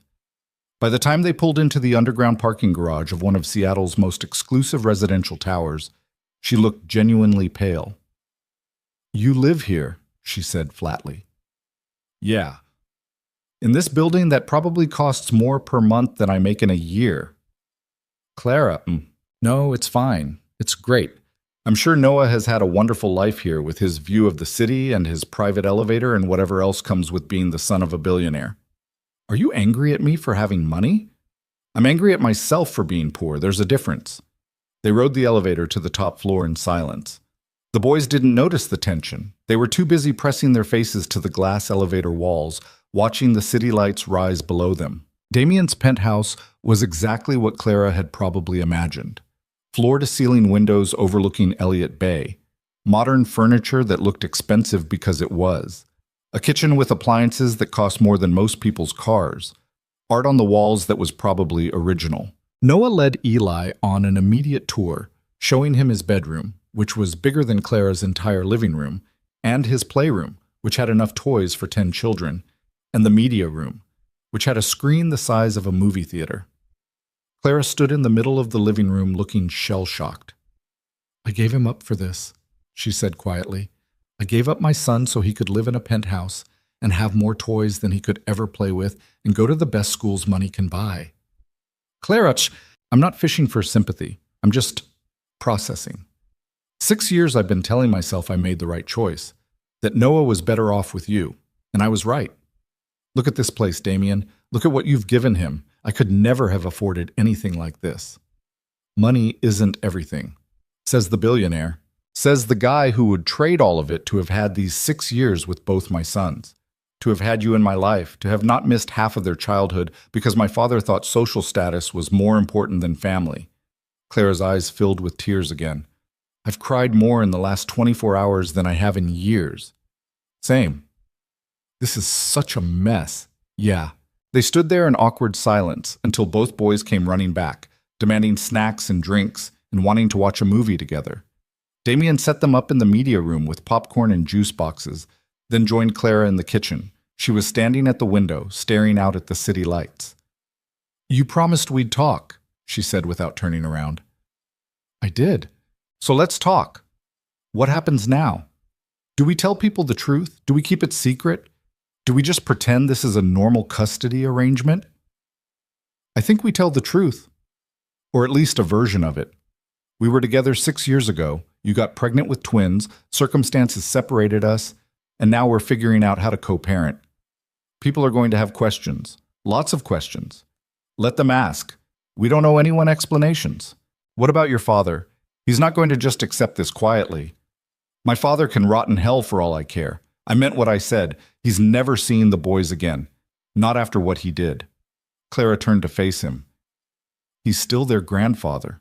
He gave up that right when he separated them at birth, when he lied to both of us, when he manipulated a scared 23-year-old into giving up her baby." Damien's voice was hard. "He doesn't get to be grandfather. He doesn't get to be anything. What if he fights you? What if he tries to claim some kind of grandparent's rights? Let him try. I'll destroy him in court. I have more money than he does now, more connections, more power. If he wants a war, he'll lose. I don't want the boys caught in the middle of that." "They won't be. I'll make sure of it." Clara wrapped her arms around herself. "I'm scared, Damien. I'm terrified that I'm going to lose Eli the same way I lost Noah, that you're going to realize I'm not good enough to be their mother and you're going to take him away." "That's not going to happen." "How do you know?" "Because I'm not my father. Because I know what it's like to be lied to and manipulated, and I would never do that to you. Or to them." He moved closer, close enough to touch if he wanted to. "You're their mother, Clara, both of them. Nothing is going to change that." She looked up at him, searching his face for something. "Do you hate me? For giving Noah to you? For keeping Eli from you?" "No, I could never hate you." "You should. I deserve it." "What you deserve is compassion. You were put in an impossible situation by someone who should have protected you. You made the best choice you could with the information you had. That's not something to hate. That's something to forgive." "I don't know if I can forgive myself." "Then let me forgive you. Let the boys forgive you. And maybe eventually you'll be able to forgive yourself too." Before Clara could respond, Noah appeared in the doorway. "Dad?" Eli fell asleep on the couch. "Should we wake him up?" Damien checked his watch. Almost 9. Past both boys' bedtimes. "No, let him sleep. I'll carry him to the guest room." He found Eli curled up on the sectional, one hand tucked under his cheek, looking exactly like Noah did when he slept. Damien carefully scooped him up, startled by how light he was, how small. This was his son. His son he'd never held before, never rocked to sleep, never comforted after a nightmare. 6 years. He'd missed 6 years of this. Clara led the way to the guest room, pulling back the covers so Damien could lay Eli down. The little boy stirred but didn't wake, just mumbled something about dinosaurs and settled deeper into the pillow. "He looks so peaceful," Clara whispered. "They both do when they sleep. All the chaos just melts away." They stood there for a moment, watching Eli sleep, before Clara gently ushered Damien out and closed the door part way. Noah was already in his own room, changed into pajamas and climbing into bed. "Is Eli really staying all night?" "He really is," Damien confirmed, tucking the covers around him. "And he's really my brother, my twin. He really is." "That's so cool," Noah yawned. "Dad? Yeah, buddy? I'm glad we found him, even though I'm still mad about the lying and stuff." "Me too, on both counts. Do you think things will be different now?" Damien thought about how to answer that. Everything was already different. Their family had doubled in size overnight. The woman he'd never stopped loving was sleeping down the hall. His father had been exposed as a monster. Nothing would ever be the same again. "Yeah," he said finally. "I think things are going to be very different. But maybe different can be good." "Maybe," Noah agreed sleepily. "Night, Dad." "Night, champ." Damien found Clara in the living room, curled up in one of his armchairs, looking small and exhausted. "Noah's asleep," he reported. "So is Eli. Do you want something to drink? Coffee? Wine? Water?" "Wine sounds good. It's been that kind of day." Damien poured them each a glass of red and sat on the couch across from her. They sipped in silence for a while, processing. "What are you thinking?" Damien asked finally. "I'm thinking that 24 hours ago, my biggest problem was covering an extra shift in the ER. Now I'm sitting in a penthouse drinking wine with the father of my children, trying to figure out how to blend two families that should never have been separated in the first place. When you put it that way, it sounds insane. It is insane, all of it. But here we are." "Here we are," Damien echoed. Clara set down her wine glass.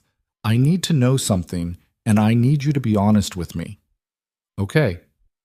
What do you want from this? From me? Are you looking to just co-parent politely and stay out of each other's way, or are you hoping for something else?"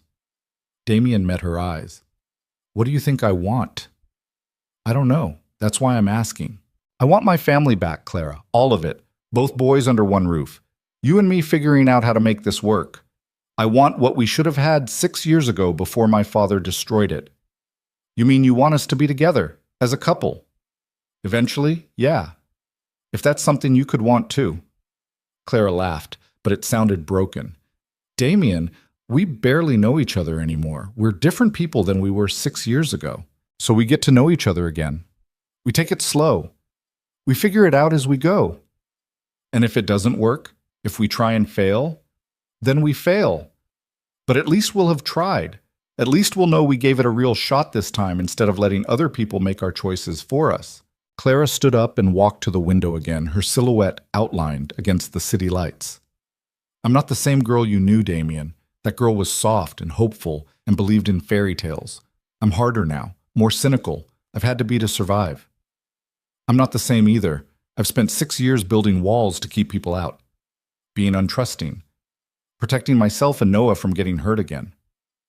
Then maybe we're both too damaged for this to work. Or maybe we're exactly damaged enough to understand each other." She turned to look at him, and in her eyes he saw the same conflict he felt. Fear and hope and longing all tangled together. "I can't promise you anything," she said quietly. "I can't promise I won't panic and run. I can't promise I won't mess this up the way I've messed up everything else. I'm not asking for promises. I'm just asking for a chance." "A chance at what? At playing house? At pretending we're a normal family when we're anything but? A chance at being happy. At giving our sons the family they deserve. At maybe finding our way back to what we lost." Clara closed her eyes, tears slipping down her cheeks. "I want that so much it terrifies me." Damien stood and crossed to her, stopping just close enough that he could feel her warmth, but still giving her space to move away if she wanted. "Then be terrified. But be terrified with me, not alone."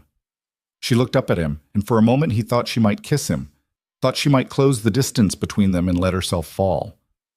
Instead, she stepped back. "Not yet," she whispered. "I need time. We need time. This is all too fast and too much, and I can't jump into something when I'm still trying to keep my head above water." Damien nodded, trying to hide his disappointment. Okay, we'll take it slow. Thank you.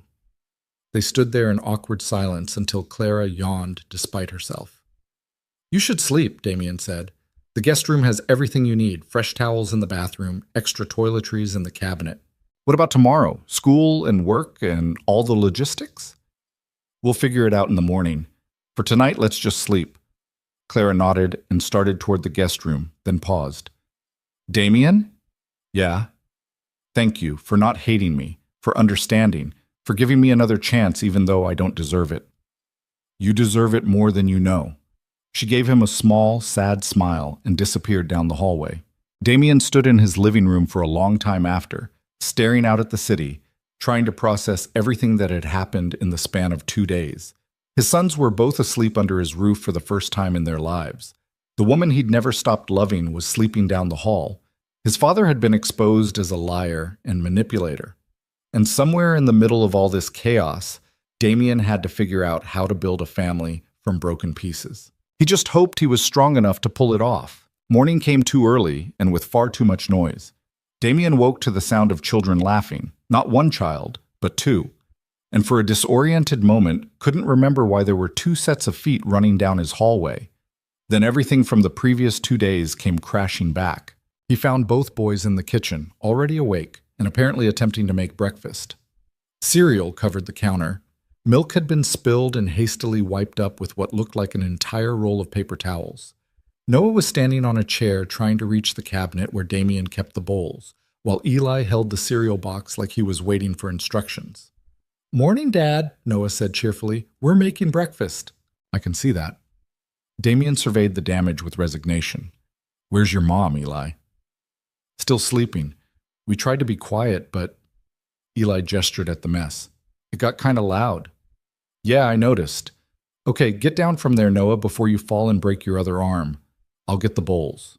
He set the boys up at the kitchen island with cereal and juice, then started cleaning up the mess they'd made.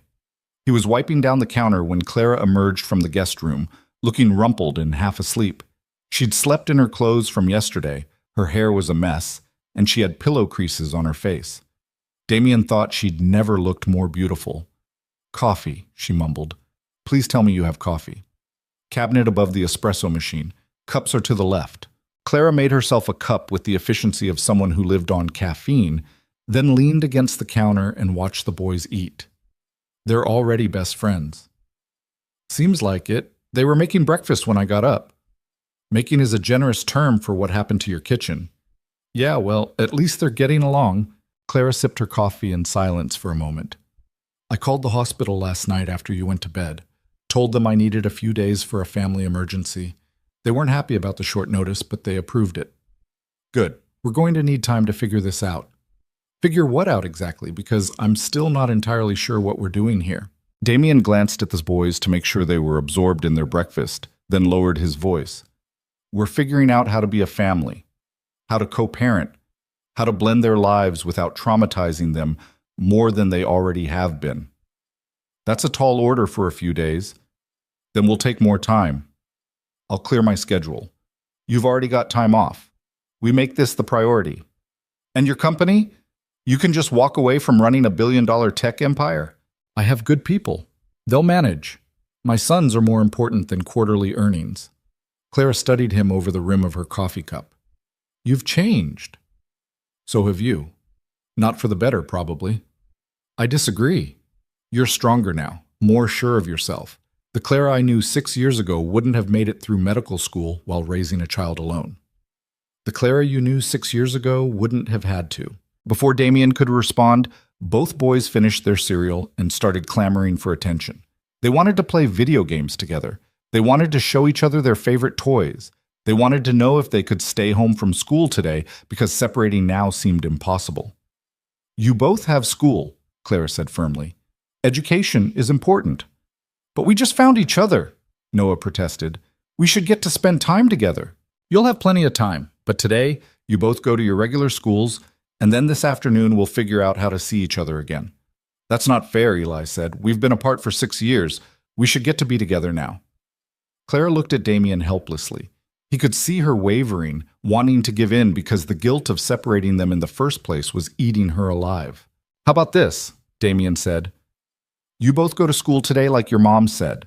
But this afternoon, I'll pick you both up and we'll go do something fun together. All four of us. Deal?" The boys looked at each other, seemed to communicate something telepathically, then nodded. "Deal," they said in unison. Getting both boys ready for school turned into a logistical puzzle. Eli needed to go back to Clara's apartment for his school clothes and backpack. Noah needed to brush his teeth and find his homework. Both of them kept getting distracted by each other and had to be redirected multiple times. Finally, an hour later than Damien usually left, they managed to get everyone out the door. Clara took Eli back to Ravenna to change and then to his school. Damien dropped Noah off at Pinewood, watching his son run toward the building with more energy than he'd had in months. "Your dad's picking us both up later," Noah shouted to his friend Tyler as he passed. "Him and my mom, and my brother." Damien drove back to his penthouse and tried to work, but concentration was impossible. His mind kept circling back to the same questions. How were they going to make this work? How did you blend two separate households when the children involved were twins who'd been separated since birth? How did you co-parent with someone you still had feelings for, but who needed space and time? His phone rang.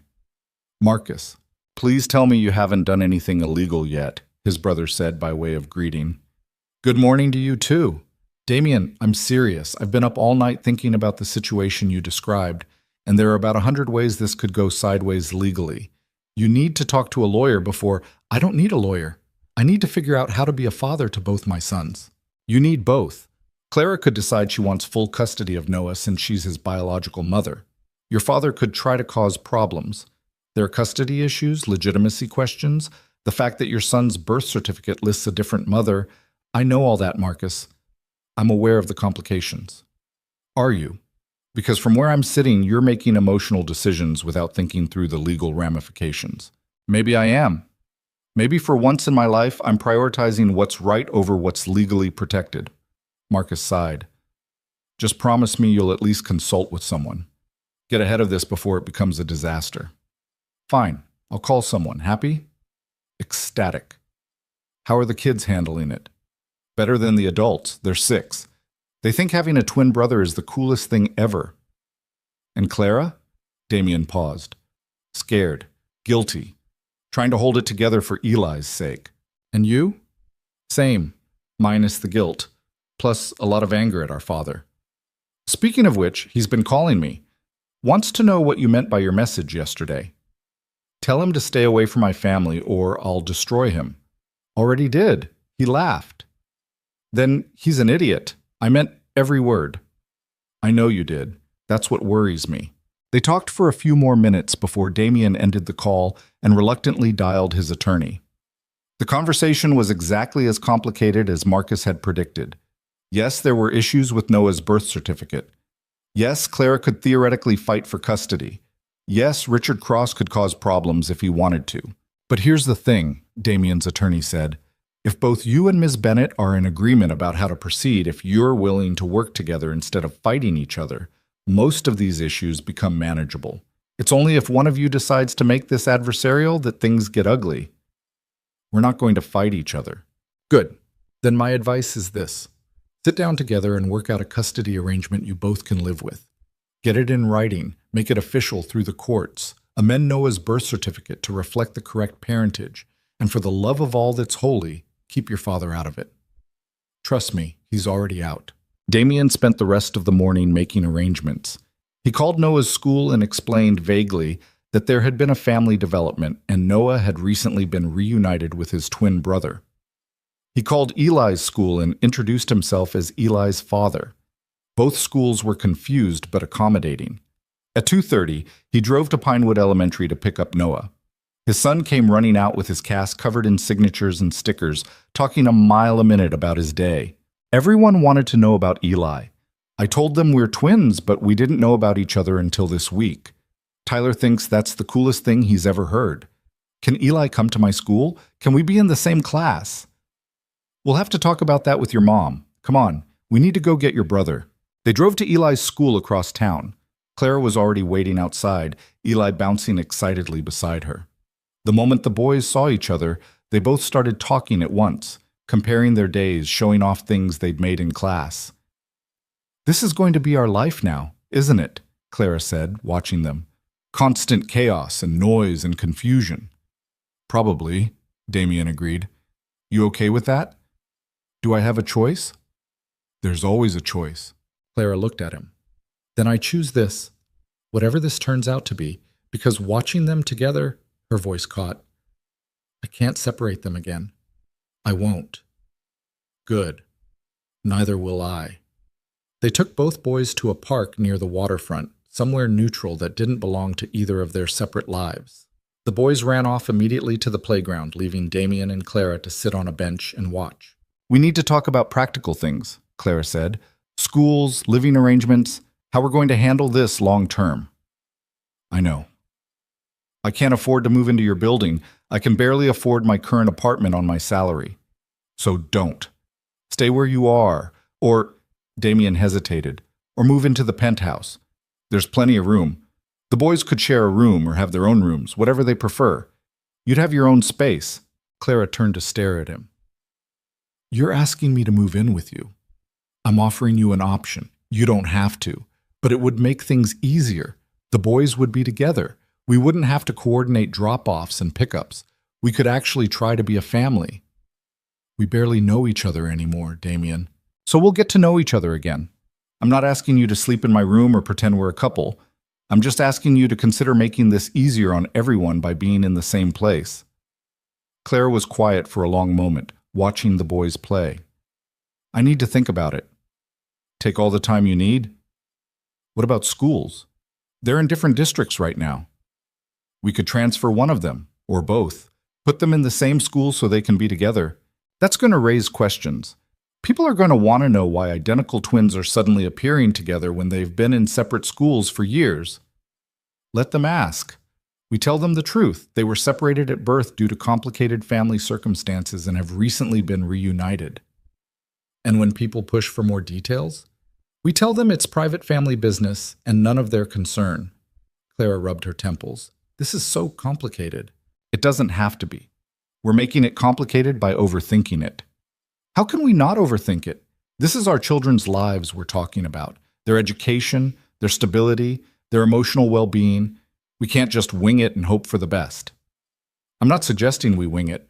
I'm suggesting we stop trying to plan for every possible contingency and just take it one day at a time. Make decisions as we need to make them. Adjust as we go." Before Clara could respond, both boys came running over. "Dad, can we get ice cream?" Noah asked. "Please?" Eli added.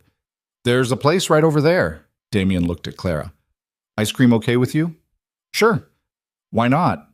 Let's add sugar to the chaos." They walked to the ice cream shop, both boys holding hands and chattering about what flavors they wanted. People kept doing double takes as they passed, startled by the identical children. A few asked if they were twins, and both boys eagerly confirmed that yes, they were, and they'd just found out about each other. Wasn't that amazing? In the ice cream shop, while the boys debated between chocolate and strawberry, a woman approached Clara. "Excuse me, but I couldn't help noticing your boys. They're absolutely adorable." "Thank you," Clara said automatically. "How old are they? They must be twins?" 6. "And yes, they are. It must be wonderful having them so close. My sister has twins, and she says they're each other's best friends." Clara's smile became strained. "Yes, it's wonderful." The woman chatted for another minute before leaving. Clara looked like she might cry. "You okay?" Damien asked quietly. She has no idea. None of these people have any idea what it took to get here, what we sacrificed, what was stolen from us. They don't need to know. What matters is we're here now. They got their ice cream and found a table outside.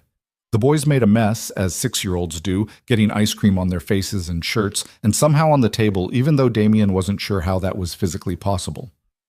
"We need to tell them," Clara said suddenly. "Tell them what?" "The truth. About how they were separated, about your father, about why we weren't together. They're going to have questions eventually. Better they hear it from us than piece it together from overheard conversations." "They're 6 years old, Clara. That's a heavy conversation for 6-year-olds. I know. But they deserve the truth. An age-appropriate version of it, at least. They deserve to know that what happened wasn't their fault, that we didn't choose to separate them, that we would have done things differently if we'd had the choice.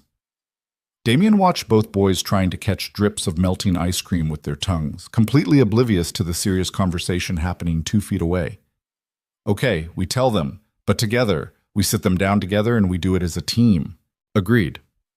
That evening, after dinner at Damien's penthouse, Clara had insisted on cooking, even though Damien had offered to order in, and the result had been edible if slightly overcooked chicken. They gathered both boys in the living room. We need to talk to you about something important, Damien started.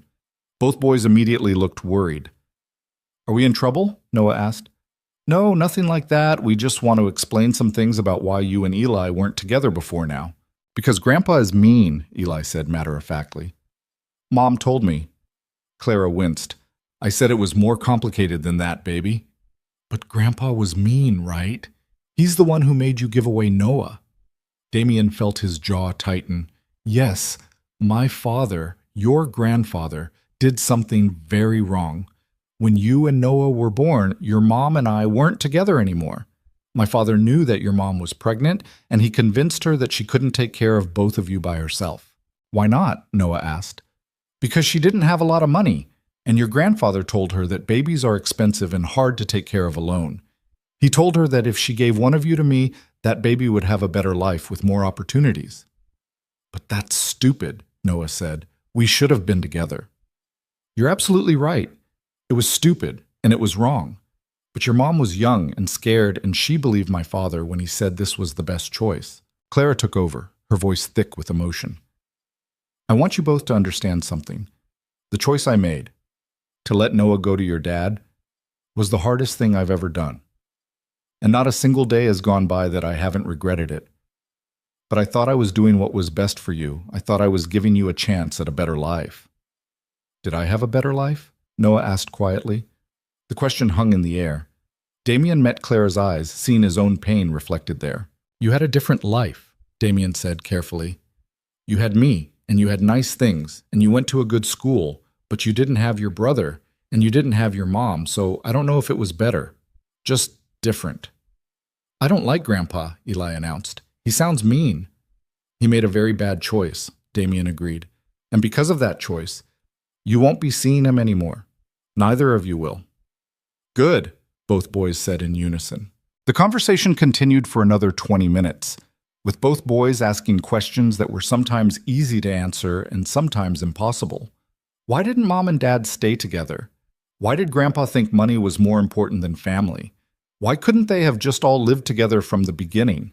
Because adults make mistakes sometimes, Clara said finally, tears streaming down her face. Big, terrible mistakes that hurt the people we love. And sometimes we can't fix those mistakes. We can only try to do better going forward. Are you going to make mistakes again? Noah asked. Probably. We're not perfect, but we're going to try really hard not to make the same mistakes. And you promise we get to stay together now? Eli asked. Me and Noah? We promise, Damien and Clara said together. That seemed to satisfy them. The boys went back to playing, the heavy conversation already fading into the background of their resilient 6-year-old minds. But Damien could see Clara trembling, barely holding it together. I need a minute, she whispered, standing abruptly and heading for the guest room. Damien waited a few beats, made sure the boys were occupied, then followed her. He found her sitting on the edge of the bed, shoulders shaking with silent sobs. Hey, he said softly from the doorway. Can I come in? She nodded without looking up. Damien sat beside her, not touching, just being present. You did good in there. I traumatized them. I told them their mother gave one of them away because she was poor and scared. You told them the truth. An age-appropriate version of it. That's what we agreed on. The truth is ugly and horrible, and it's going to damage them. The truth is complicated and messy and human, and kids are resilient. They'll process it and ask more questions as they get older, and we'll answer those questions honestly. That's all we can do. Clara finally looked at him, her face blotchy and wet. How are you so calm about this? I'm not calm. I'm furious and hurt and wishing I could go back in time and make different choices. But falling apart won't help anyone, so I'm holding it together for them. Same as you. I don't feel like I'm holding it together. You're doing better than you think. They sat in silence for a moment. Then Clara spoke again, her voice barely above a whisper. I'll move in. Damien's heart skipped. What? To the penthouse. I'll move in. You're right. It'll be easier for everyone if we're all in the same place. The boys can be together. We can figure out the co-parenting thing without constantly coordinating schedules. It makes sense. Are you sure? I don't want you to feel pressured. Ito, I'm sure. I'm terrified and I think this might be a disaster, but I'm sure.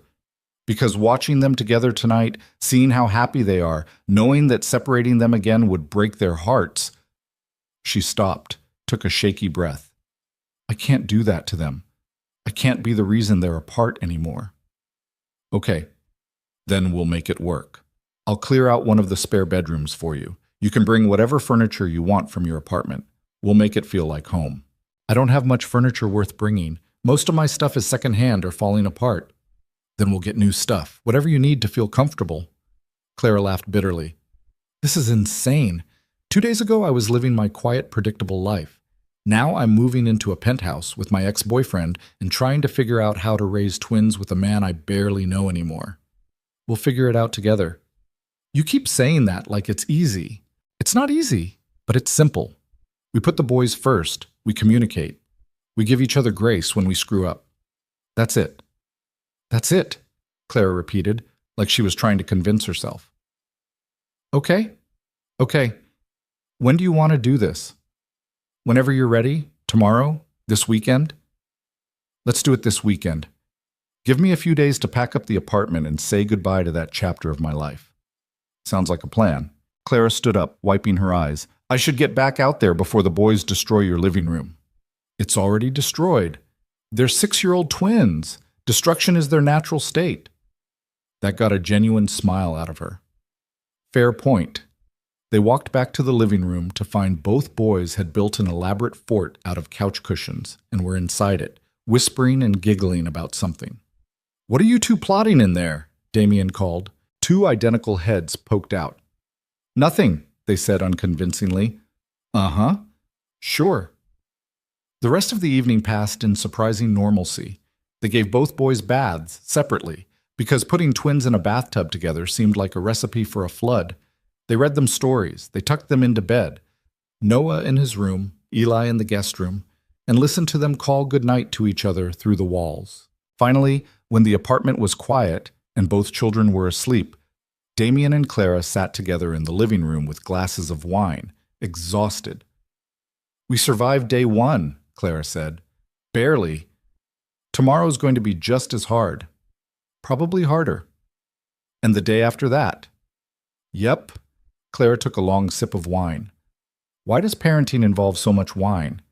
Because children are wonderful and also insane, and alcohol helps blur the edges of the insanity. Solid parenting philosophy. They sat in companionable silence for a while, watching the city lights through the floor-to-ceiling windows. It felt surreal, sitting here with Clara like this was normal, like they'd been doing this for years instead of days.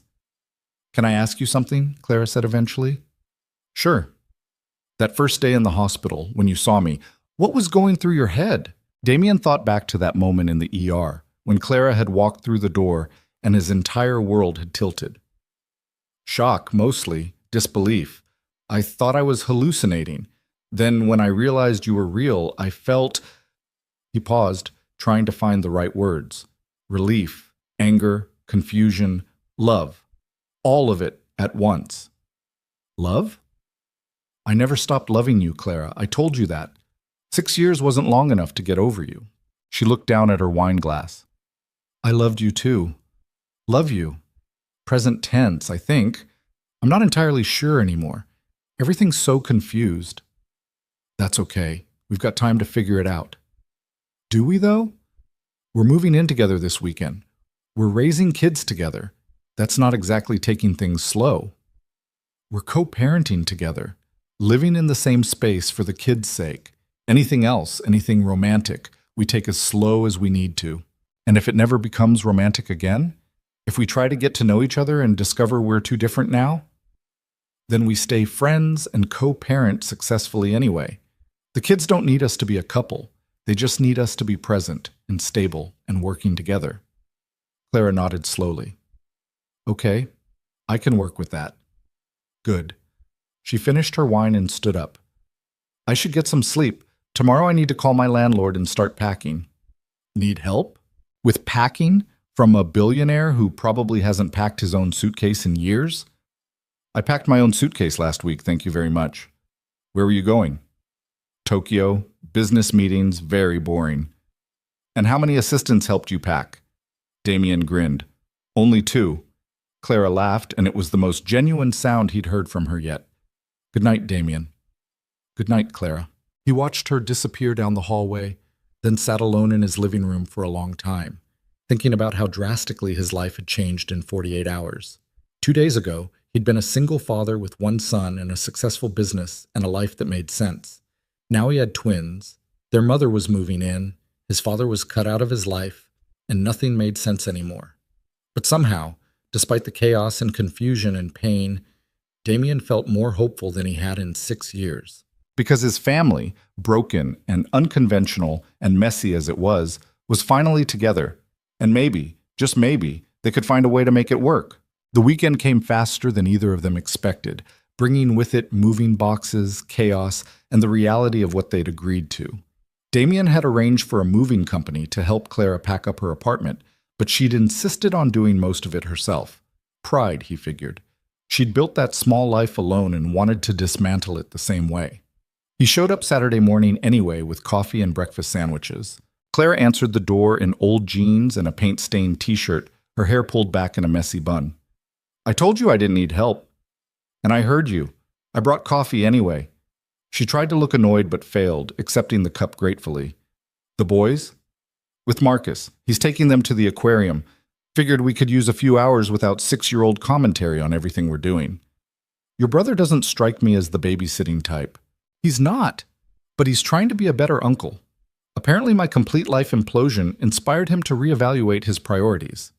Clara snorted. Well, at least something good came from this disaster. The apartment looked smaller, with half its contents already boxed up. Damien could see Clara's life in these rooms, the medical textbooks stacked on shelves, the photos of Eli on every surface, the children's drawings taped to the fridge. 6 years of memories packed into cardboard boxes. You okay? He asked. I'm leaving the first place that ever felt like mine. The place where I raised my son, where I studied for boards, where I cried myself to sleep missing you and Noah. So no, not really okay, but I'll survive. They worked in silence for a while, packing dishes and books and the accumulated debris of Clara's life.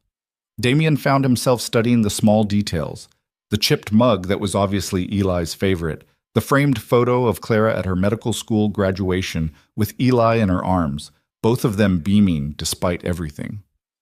You should be proud of yourself, he said suddenly. Clara looked up from the box she was taping. For what? For this. All of it. You finished medical school while raising a kid alone. That's incredible. It was necessary. I needed a career that could support us. Waitressing wasn't going to cut it.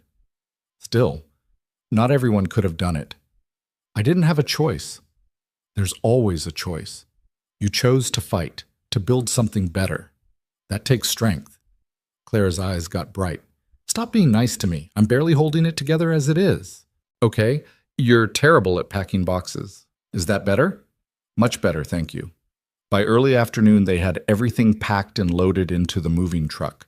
Clara took one last walk through the empty apartment, her footsteps echoing on the bare floors. 6 years, she said quietly. 6 years in this place. And I'm walking away in an afternoon. Damien stood in the doorway, giving her space. You're not walking away. You're moving forward. Feels the same from here. It's not. Walking away is running from something. Moving forward is running toward something better. She turned to look at him, and something in her expression shifted.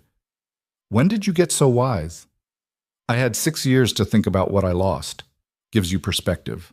They locked up the apartment and headed to the penthouse, where the movers were already unloading boxes.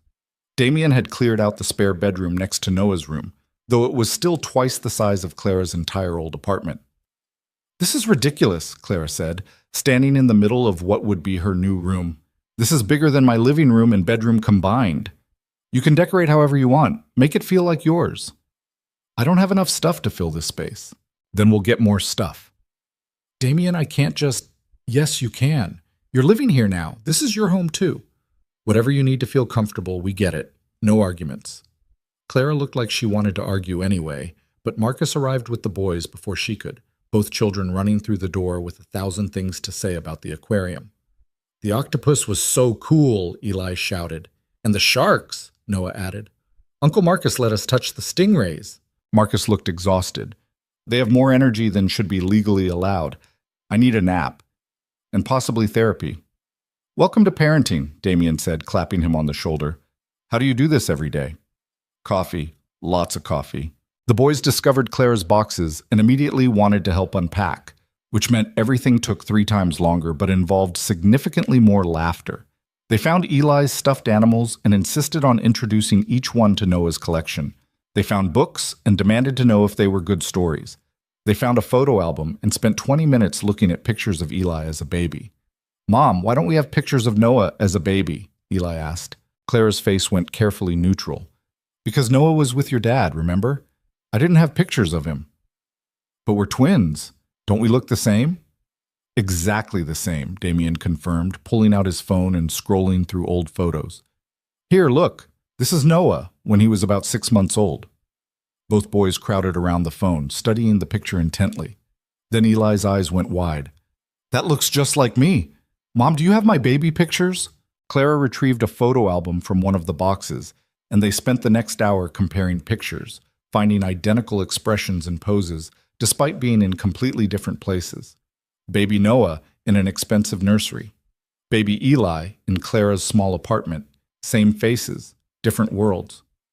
It's weird, Noah said finally. Looking at pictures and not knowing which one is me. Welcome to being an identical twin, Damien said. Your Uncle Marcus and I used to switch places in school all the time. You have a twin too? Both boys looked shocked. Yep, runs in families sometimes. Is Uncle Marcus exactly like you? Personality-wise? No, he's much more annoying. I heard that, Marcus called from the kitchen where he was raiding Damien's fridge. The unpacking continued into the evening. They ordered pizza for dinner, 2 large pizzas that the boys demolished with impressive efficiency. Then Clara supervised bath time, while Damien handled bedtime stories, reading to both boys in Noah's room since they refused to be separated. Can Eli just sleep in here with me? Noah asked. We have that extra bed from when Tyler has sleepovers. Damien looked at Clara, who'd appeared in the doorway. She looked uncertain. It's up to your mom, Damien said. Please, Mom? Eli added his pleading to Noah's. We've been apart forever. We should get to be together now.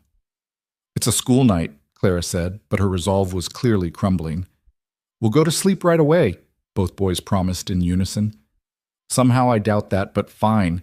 You can share a room tonight, but if I hear giggling and playing at midnight, you're both going back to separate rooms. Deal? Deal. 20 minutes later, both boys were tucked into their respective beds in Noah's room, still talking quietly to each other. Damien and Clara stood in the hallway, listening. They're never going to sleep, Clara said. Probably not, but let them have tonight. They'll crash eventually. They retreated to the living room, both exhausted from the day's physical and emotional labor. Damien poured them each a glass of wine, and they collapsed onto the couch. So this is our life now, Clara said. Living together, raising twins, pretending we know what we're doing. Pretty much. It's terrifying. Yeah. What if we screw this up? What if we can't make it work and the boys end up more damaged than they already are? Damien turned to look at her. Then we'll deal with it. We'll get them therapy. We'll apologize when we mess up. We'll do better the next time. That's all any parent can do. That's not very reassuring. It's realistic. Clara, there's no handbook for this. No guide on how to parent identical twins who were separated at birth and reunited at 6. We're making it up as we go and hoping we don't traumatize them too badly in the process. You're supposed to tell me it'll all work out fine. It won't all work out fine. Some days are going to be disasters. Some days we're going to want to quit. Some days the boys are going to hate us for the choices we've made. But we keep showing up anyway. That's what makes us their parents. Claire was quiet for a long moment. I really did miss you, you know, these past 6 years. I missed having someone to share this with, someone who understood what it felt like to love them this much. I missed you too, every single day. Do you think... She stopped, bit her lip. Do you think we could try? Not just as co-parents, but as us? Eventually? Damien's heart kicked against his ribs. I'd like that. If you're ready. I'm not ready, but I don't think I'll ever feel ready. Too much has happened. Too much time has passed. We're different people now. So we get to know these different people. See if they fit together the way the old versions did. And if they don't, then we tried, but I have a feeling we will. Clara smiled, and it was the first real unguarded smile he'd seen from her since the hospital. You're awfully confident for someone whose life just got turned upside down. I'm not confident. I'm hopeful. There's a difference. They sat together in comfortable silence until sounds of giggling erupted from Noah's room. Both of them sighed. I'll go, Clara said, standing up. No, let me. You've been dealing with bedtime rebellion for 6 years. My turn. Damien found both boys sitting up in their beds, flashlights out, clearly in the middle of planning something. What did we say about going to sleep? He asked, trying to sound stern. We were sleeping, Noah claimed. We just woke up for a second. Uh-huh. And the flashlights? In case we needed to see in the dark, Eli supplied helpfully. Right. Well, the dark is for sleeping, not for seeing, so flashlights off, eyes closed, no more talking. But Dad, oh! No buts. Sleep. Now. Or tomorrow there's no aquarium trip with Mom. That got their attention. Both boys immediately lay down and closed their eyes with exaggerated firmness. Damien bit back a smile. Good night, boys. Night, Dad, they chorused. He was almost out the door when Noah's small voice stopped him. Dad, are we going to be okay? All of us together like this? Damien turned back. In the dim light from the hallway, he could see both boys watching him with identical expressions of worry that 6-year-olds shouldn't have to wear. Yeah, buddy, we're going to be okay. It might be messy and complicated and sometimes hard, but we'll be okay. Because we're together now, all 4 of us, and that's what matters. Do you promise? Damien thought about all the promises that had been broken over the past 6 years, all the lies and manipulations, all the ways the adults in their lives had failed them. He could make another promise that might not hold, or he could tell them the truth. I promise we'll do our best. That's all anyone can promise. We'll make mistakes, and we'll fix them. We'll have bad days and good days, but we'll keep showing up for each other. How's that sound? Both boys considered this seriously. Then Noah nodded. Okay, that's good enough. Good enough for me too, Eli agreed. Then sleep. For real this time. Damien returned to the living room to find Clara standing at the window, looking out at the city lights. They okay? She asked without turning. They're worried about us, about whether we can make this work. Join the club. I told them we'd do our best. That's all we can promise. Clara finally turned to face him. Is it though? Is our best going to be enough? What if... Stop catastrophizing. We're 1 day into this. 1 day. Give it time. I'm not good at giving things time. I'm good at planning and controlling and making sure nothing goes wrong. How's that been working out for you? She laughed despite herself. Point taken. Look, I know this is scary. I know you've been alone for 6 years and trusting someone else with your kid, with our kids, is terrifying, but I'm here. I'm not going anywhere, and I need you to trust that. I want to. I really do. But trusting people hasn't worked out well for me historically. I'm not people. I'm the guy who loved you 6 years ago and never stopped. I'm the father of your children. I'm the person who wants this to work just as much as you do, maybe more. Clara's eyes filled with tears. Why are you being so patient with me? Because you deserve patience and understanding and time to heal from everything my father did to you, to us. I don't know how to do this, how to let someone in again. Then let me help you figure it out. We'll take it slow. We'll talk when things get hard. We'll give each other space when we need it, but we do it together. Together, Clara repeated, like she was testing how the word felt. Okay, together. The weeks that followed were an exercise in organized chaos. They enrolled both boys in the same school, Pinewood Elementary, which had better resources and smaller class sizes. The teachers were confused but accommodating when identical twins suddenly appeared in first grade. But the boys handled it beautifully, using their matching faces to their advantage at every opportunity. Clara started back at the hospital, working modified shifts so she'd be home more. Damien restructured his schedule to be present for school drop-offs and pickups. They traded off bedtimes and homework help in dealing with twin-related mischief, which turned out to be significantly more complicated than single-child mischief. They also had to deal with the questions. So many questions. Neighbors wanted to know where the second child had come from.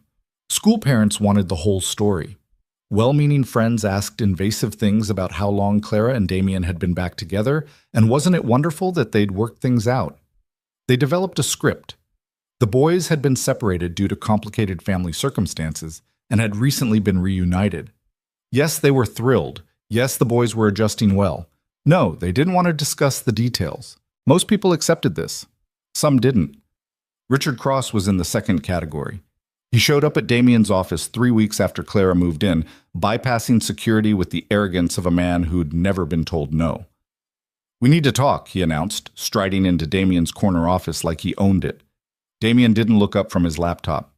"No, we don't. I told you to stay away from my family. I'm your father. I have a right." "You have no rights. Not anymore. You lost those when you separated my children and lied to me for 6 years. I did what was necessary to protect your future. You did what was convenient to protect your ego. You couldn't stand that I'd fallen for someone who didn't come from money, so you destroyed it. You're not getting another chance." Richard's face flushed with anger. "That woman is manipulating you. Can't you see that? She gave up one child, and now she's wormed her way into your life to get access to your money. Clara has her own money, her own career. She doesn't need mine. Everyone needs money, Damien, and now she's living in your penthouse, raising both children, positioning herself perfectly to take you for everything when this inevitably falls apart. Get out. I'm trying to help you. Get out!" Damien stood, his voice echoing in the office. "Get out of my building. Get out of my life. You're done. If you come near me, near Clara, near my sons, I will destroy you. I will expose every dirty secret, every shady business deal, every lie you've ever told. I will make sure everyone knows exactly what kind of man you are. Do you understand me?" Richard looked at his son like he was seeing a stranger. "You've changed." "Yeah, I have. I'm not your puppet anymore. I'm not the dutiful son who does whatever you say to keep the peace. I'm a father who will do anything to protect his children from people who hurt them, even if that person is you. You'll regret this.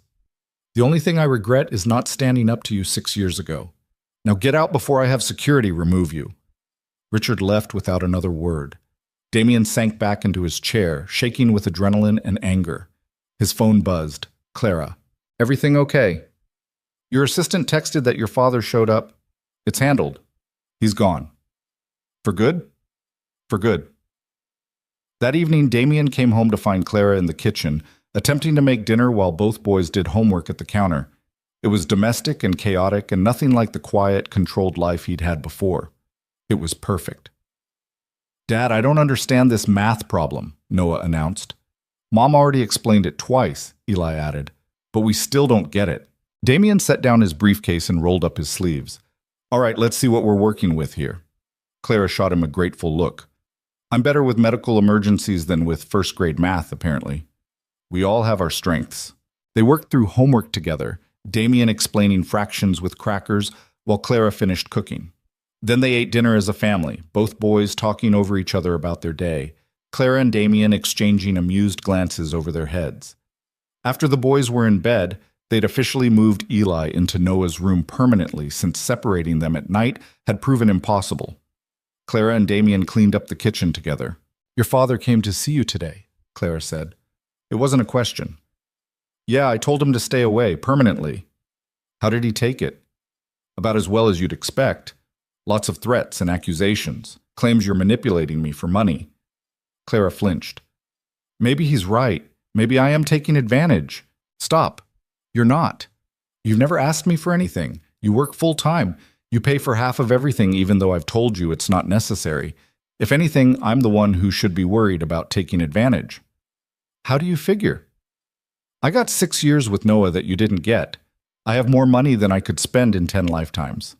I have the bigger apartment, the better resources, all the advantages. What do you have?" "I have Eli, and my career, and my independence." "Exactly. You don't need me, Clara. You're choosing to be here. That's the difference." She was quiet for a moment, drying dishes. "I do need you, though. Maybe not financially, but in other ways. I need someone to share this with. Someone who understands how hard it is and how wonderful it is and how terrifying it is all at the same time. I need that too.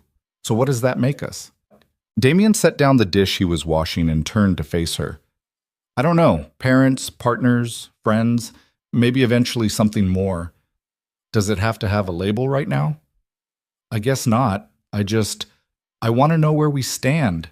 We stand together, raising our kids, building something new out of broken pieces, taking it one day at a time. Is that enough?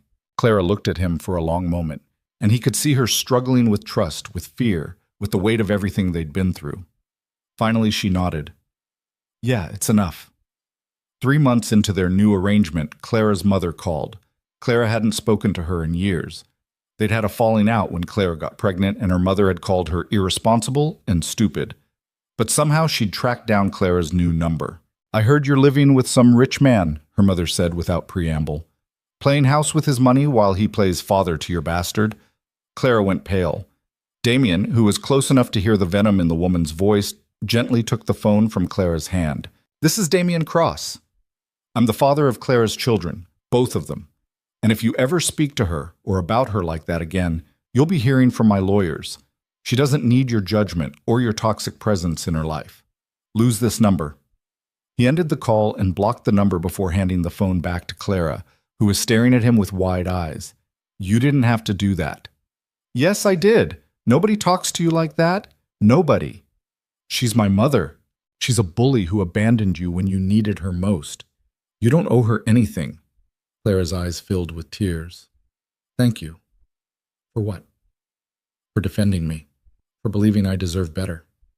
For everything. Damien pulled her into a hug, and she collapsed against him, crying for the relationship with her mother she'd never had, for the support she'd needed and never received. He held her until the tears stopped, until her breathing evened out, until she pulled back and wiped her eyes. Sorry, she said. I don't usually fall apart like that. You're allowed to fall apart sometimes. That's what I'm here for. To catch me when I fall? Something like that. She looked up at him, and something shifted in her expression. Before Damien could process what was happening, Clara pushed up on her toes and kissed him. It was soft and tentative and tasted like salt from her tears, and it was the best kiss of Damien's entire life. When she pulled back, she looked almost surprised at herself. Was that okay? More than okay. Good.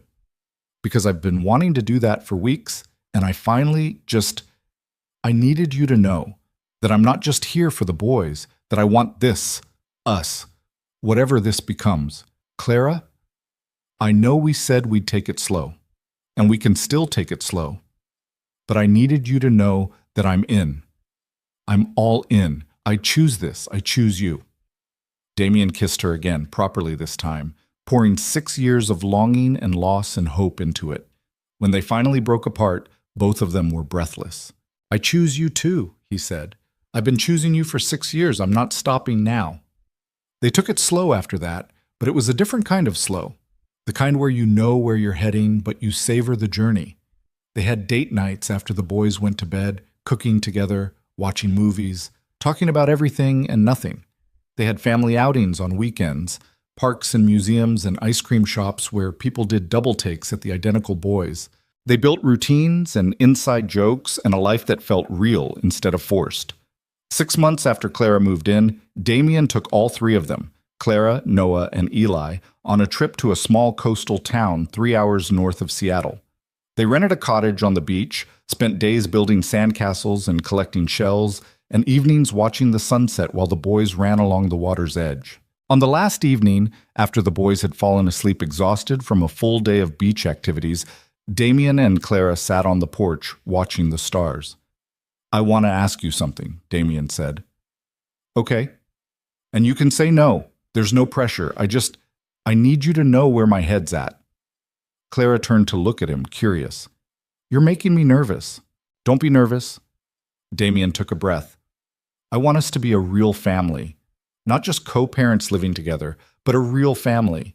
I want to marry you, Clara. I want to adopt Eli officially and have you adopt Noah officially and make this legal and permanent and real. Clara's eyes went wide. Damien! I know it's only been 6 months. I know we're still figuring things out. But I also know that I love you. I've always loved you. And I love those boys in there like they're the most important things in the world because they are. And I don't want to waste any more time pretending this is temporary when we both know it's not. You want to marry me, Clara repeated, like she was testing how the words sounded. Yeah, I do, but only if it's what you want too. I'm not trying to pressure you or... Yes. Damien stopped mid-sentence. What? Yes. I'll marry you. I want this to be real and permanent and legal. I want us to be a family. I want all of it. Yeah? Yeah? Clara laughed, tears streaming down her face. I can't believe I'm saying yes to someone I was terrified to even see 6 months ago. But yeah, let's do this. Let's be a family. Damien pulled a small box from his pocket. He'd been carrying it for 2 weeks, waiting for the right moment. Inside was a simple diamond ring, nothing ostentatious, just elegant and classic. I had this made, he said, slipping it onto her finger. I wanted something that was just yours. Not flashy or expensive looking, just beautiful. Like you. Clara stared at the ring, then at Damien, then started laughing and crying at the same time. We're insane, you know that, right? We're completely insane. Probably, but we're insane together. Together, Clara agreed and kissed him. They told the boys the next morning over breakfast. Both children reacted with the enthusiasm of 6-year-olds who didn't fully understand marriage but knew it meant their family was staying together. Does this mean Mom is staying forever? Eli asked. Forever and ever, Clara confirmed. And we all get to be together? All the time, Noah added. All the time, Damien agreed. Cool, both boys shouted, and went back to their pancakes like this was the most normal thing in the world. The wedding happened 3 months later in the same coastal town where Damien had proposed. It was small and private, just Marcus as best man, a friend of Clara's from medical school as maid of honor, and the boys as ring bearers who took their job very seriously. Clara wore a simple ivory dress. Damien wore a suit. Both boys wore matching miniature suits and couldn't stop giggling at how fancy they looked. The ceremony was short and emotional. When the officiant asked if anyone objected, both boys shouted, "No!" so loudly that everyone laughed. When Damien and Clara exchanged vows, promising to love and support each other, to parent their children together, to build a life based on honesty and trust, there wasn't a dry eye in the small gathering. And when the officiant pronounced them husband and wife, both boys ran forward and wrapped their arms around their parents' legs, creating the world's most chaotic but perfect family hug. The reception was held at the cottage with catered food and a cake that the boys had helped design, complete with dinosaurs because, of course, it had dinosaurs. They danced on the beach, Clara's dress getting sandy and wet around the edges, both boys taking turns stepping on their parents' feet while trying to dance. That night, after the celebration ended and the boys fell asleep in their shared room, Damien and Clara sat on the porch watching the stars. We did it, Clara said softly. We actually did it. We did. 6 months ago, I thought my life was ruined. I thought seeing you again was going to destroy the careful balance I'd built. And instead, she gestured around them. Instead, this. Instead, we got our family back. We got better than that. We got a second chance. How many people get second chances like this? Not many. Clara leaned her head on Damien's shoulder. I'm glad it was you. I'm glad that after everything we went through, all the pain and lies and separation, it was still you. It was always you. It was always you too. They sat in comfortable silence for a while, listening to the waves and the distant sound of their son sleeping safely inside. Damien thought about his father, about Rebecca, about all the people who'd tried to keep them apart. They'd failed. Love, real, messy, complicated love, had won anyway. What are you thinking about? Clara asked. How lucky I am. How close I came to never finding you again. How different our lives would be if Noah hadn't broken his arm that day. Don't, Clara said. Don't think about what almost happened. Think about what did happen. We found each other. We found both our sons. We built something real out of broken pieces. You're right. I usually am, Clara said, and he could hear the smile in her voice. 2 years later, Clara was in the kitchen making breakfast when both boys ran in, shouting about the first snowfall of the season. They were 8 now, taller and louder, and somehow even more identical than before. They'd developed their own language, their own jokes, their own way of communicating that sometimes didn't even require words. "Can we build a snowman?" Noah asked. "After school," Claire said. "You've got to eat breakfast first." "But, Mom—" "No buts. Breakfast, school, then snow. That's the deal." Both boys grumbled but complied, sitting at the counter and digging into their cereal. Damien emerged from his office where he'd been on an early call with Tokyo and kissed Clara good morning. "Snow day?" he asked. "After school. I promised them." "Good. I'll wrap up early and help." This was their life now. Normal chaos. School and work and homework and dinner as a family. Bedtime routines and weekend adventures and arguments about vegetables. It was messy and imperfect and sometimes exhausting. It was everything they'd almost lost and fought so hard to keep. That evening, as promised, they all bundled up and went outside to build a snowman. The boys worked together with the efficiency of people who'd been completing each other's thoughts for 8 years, while Clara and Damien added finishing touches. "We need a carrot for the nose," Eli shouted. "I'll get it." Noah ran toward the building. Clara watched them go, shaking her head. "They're growing up so fast." "Too fast," Damien agreed. "Do you think they'll remember, when they're older, how they started, the separation?" "Probably. But I think they'll remember this more, the building back together, the family we became." Clara smiled. "I hope so." When both boys returned with not just a carrot but an entire arsenal of snowman accessories, the family spent another hour perfecting their creation. By the time they went inside, everyone was cold and wet and happy. Later, after hot chocolate and baths and the usual bedtime routine, Damien found Clara in their bedroom, looking at the photos on her nightstand. One from their wedding, one of all 4 of them at the beach. One of the boys on their first day at their new school, standing with their arms around each other. "What are you thinking about?" Damien asked, wrapping his arms around her from behind. "How grateful I am. For all of this? For second chances. For you never giving up on finding me. I couldn't give up on you. You were the best thing that ever happened to me. Even with all the complications, all the pain we went through. Especially with all of that, because it taught us what matters. It taught us to fight for what we love. And it gave us these 2 incredible kids who are definitely never going to let us have a quiet moment ever again." Clara laughed. "Probably not." She turned in his arms and looked up at him.